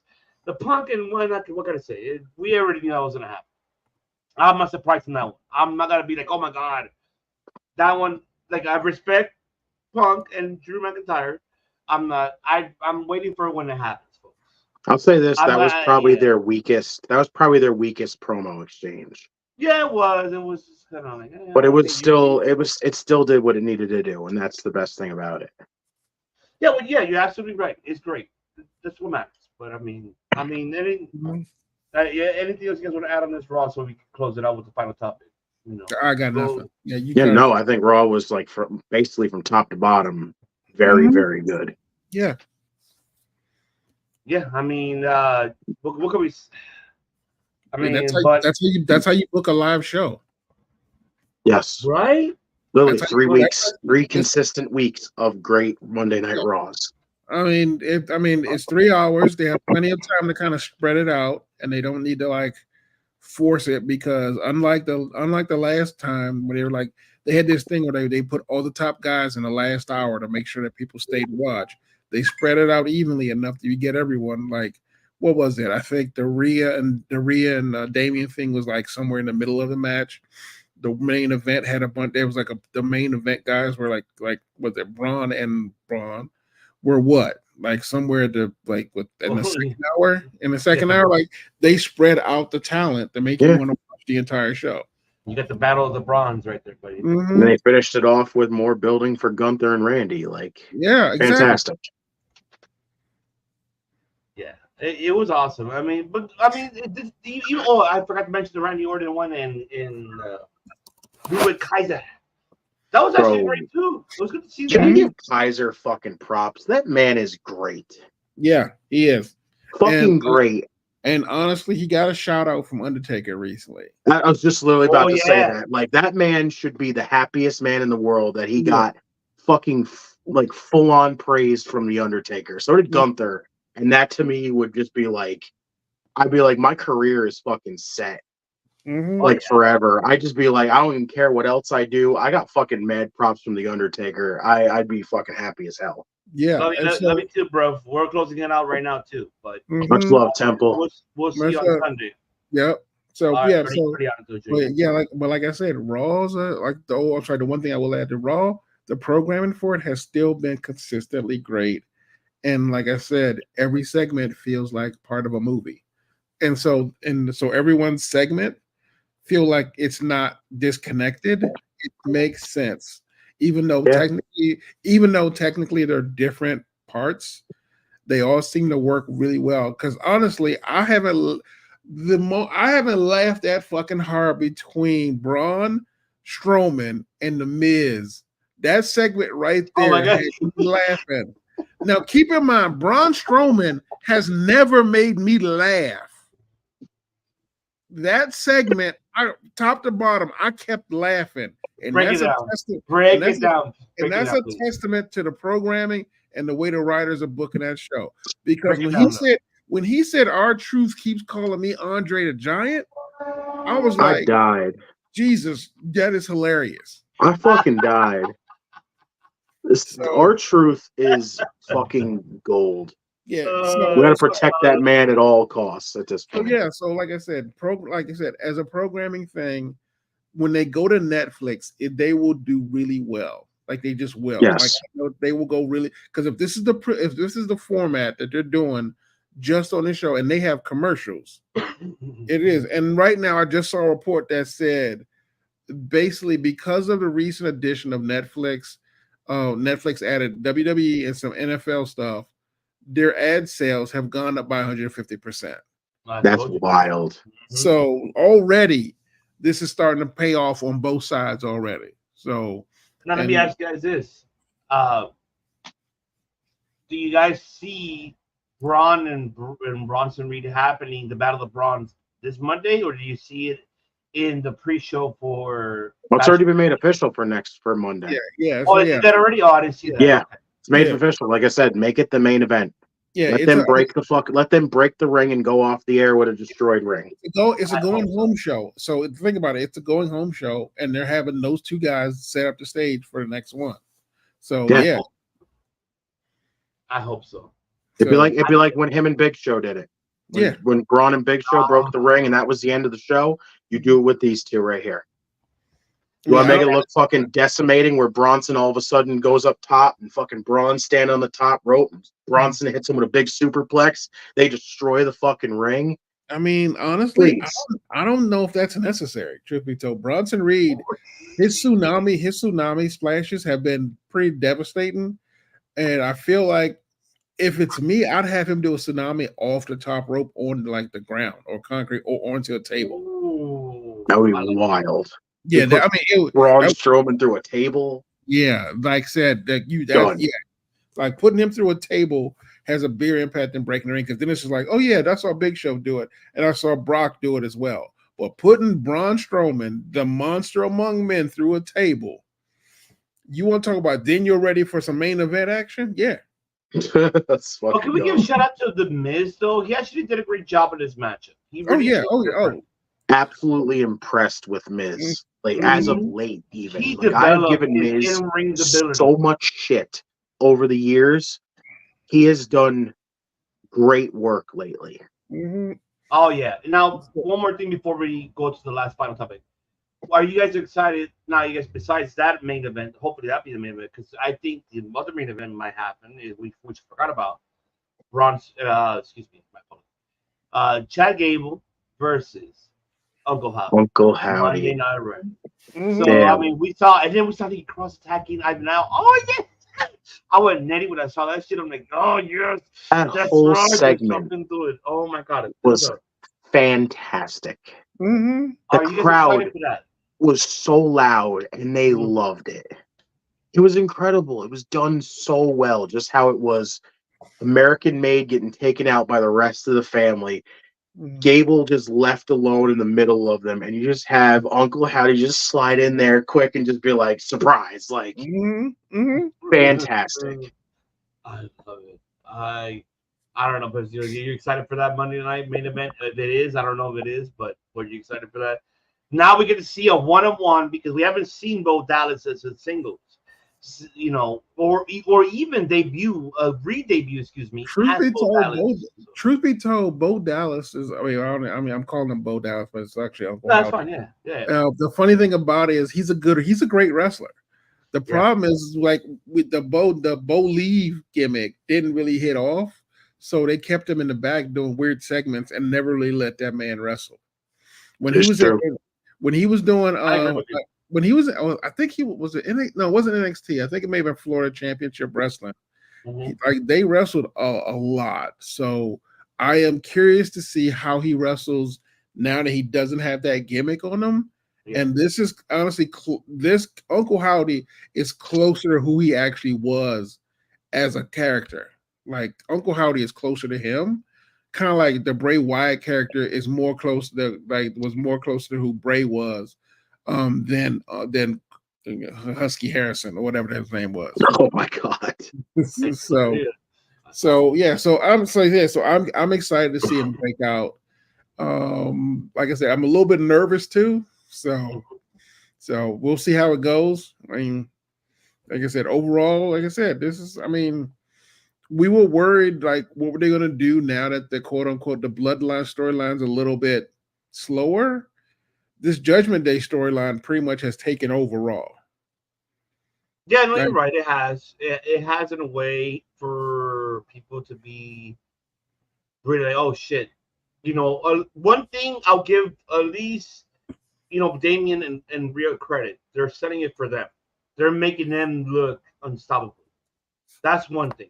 Because, correct me if I'm wrong, both of you guys can remember this. This is my opinion. If it was piece of shit McNugget, it'll be the opposite. He'll make people look stronger than 1,000%. So I'm glad they're making the faction itself a strong one to intimidate people. Shit, you know. So yeah, everyone keeps calling this the jobber fact version of Judgment Day, and it's like, well, guess what? They went out there and just beat the dog shit out of both of Rhea and Damian Priest right now. So you can't tell me at this point they're the jobber faction at this point. Yeah, I'm with you on that. All right, folks, we're closing out with the last one here because Mr. Attorney Law brought it up. It's announced that he is Mamma Mia, who is now going to be part of the commentator, and he'll be the lead commentator. He's the head commentator now for Scott Delorean's Maple Leaf Progress. Honestly, that's a shocker because the way he was treated by WWE, he swore he'd never go back to wrestling. Yes, Nicole, and we'll be here to watch along. Yeah, they should join us. Yeah, so but Mauro Ranallo swore he'd never go back to wrestling. So I don't know what Scott said to him. I don't know how Scott got him back.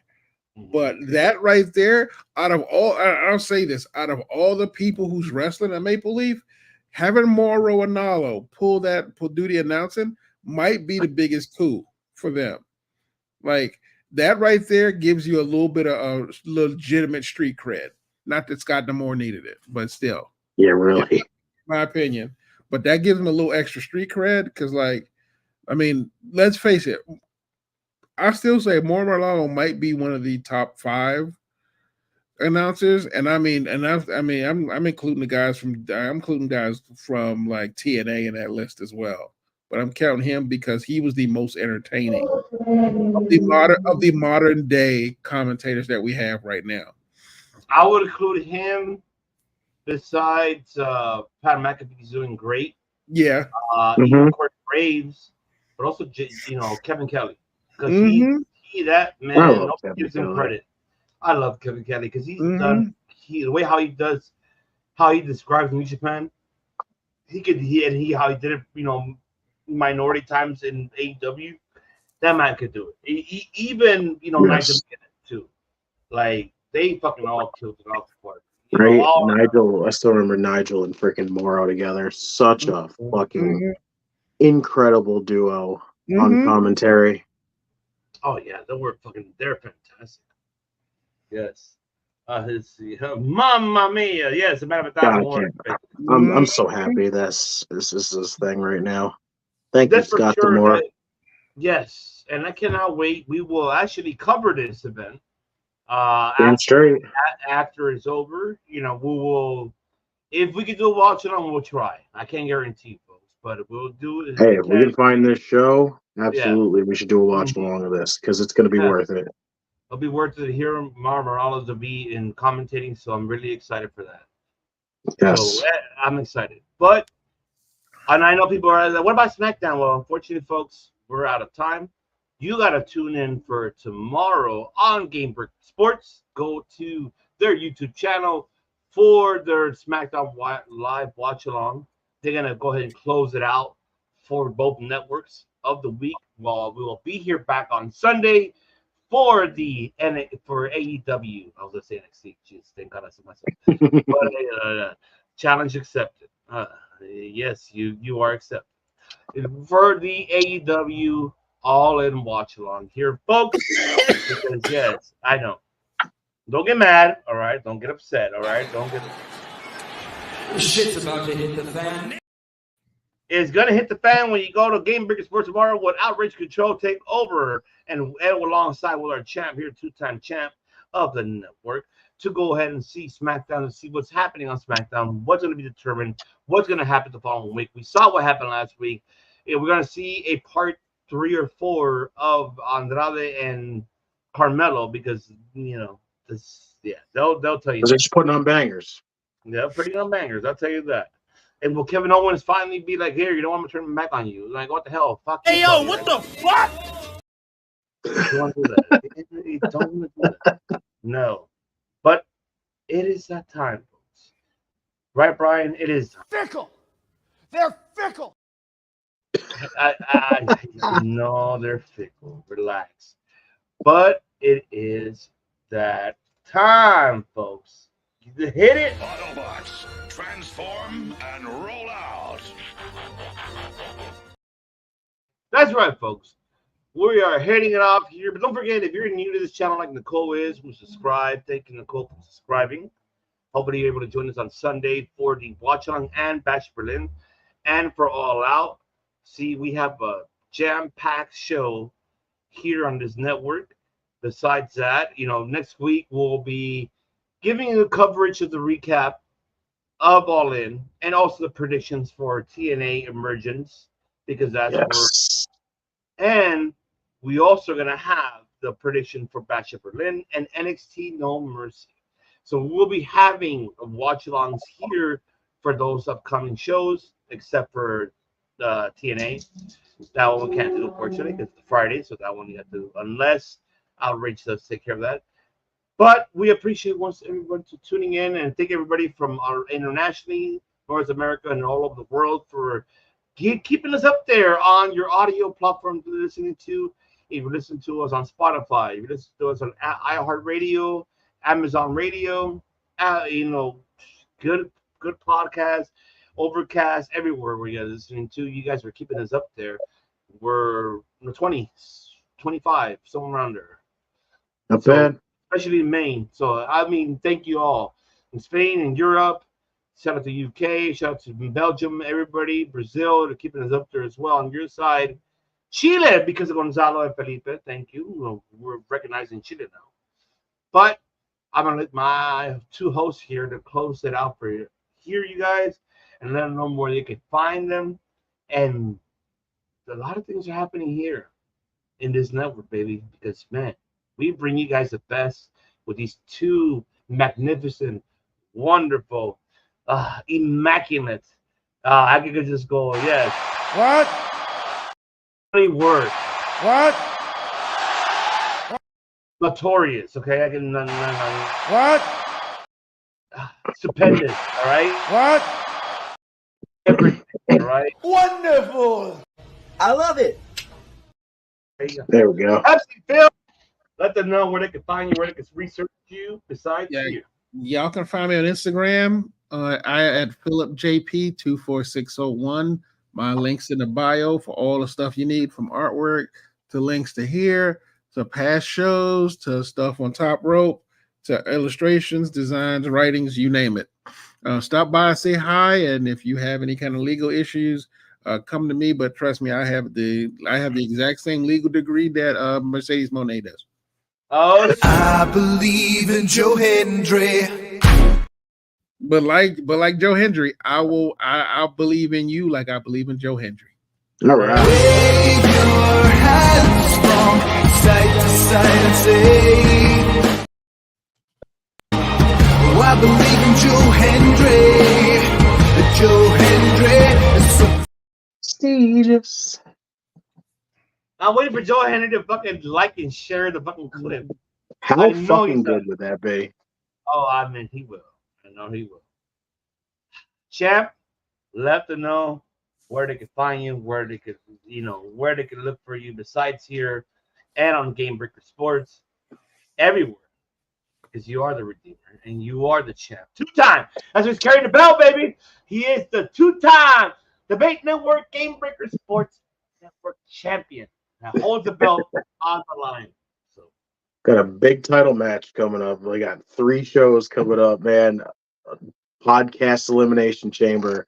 I'm gonna have a hell of a title defense here. So everyone wish me luck here. Other than that, Facebook, X at JustinTime211.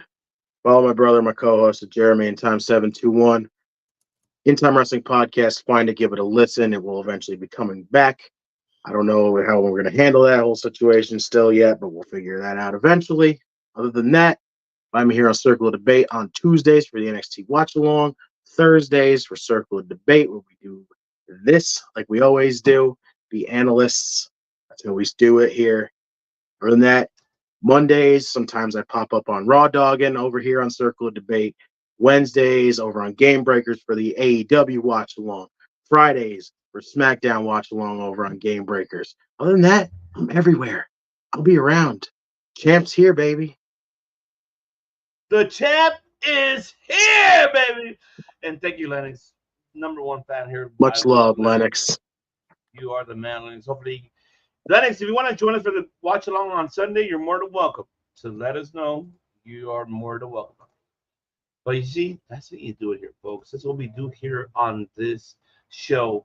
That I have 2 of the greatest analysts that breaks it down for all of you guys. You got the man of the hour every hour, that is our attorney at law, and you got the 2-time world champion that breaks it down in every Monday or either Tuesdays or even Wednesdays or Thursdays or Fridays and watch-alongs. But until then, folks, you already know. Two sweet keys to the fam and to everybody. Yeah. We already know that we don't just do podcasting. We don't do artwork. We don't just become champions. We don't just fucking make music. We do a lot of things here in this network. But I'm going to let you guys tell them, what do we do here in this network? There's one thing we do best over here, and that is we make history. Must bid you adieu, a goodbye, mwah, and good night. Will Over and over. make Over and over. history Over and over and over and over. I believe in Joe Hendry. I believe in Joe Hendry. That's what I do.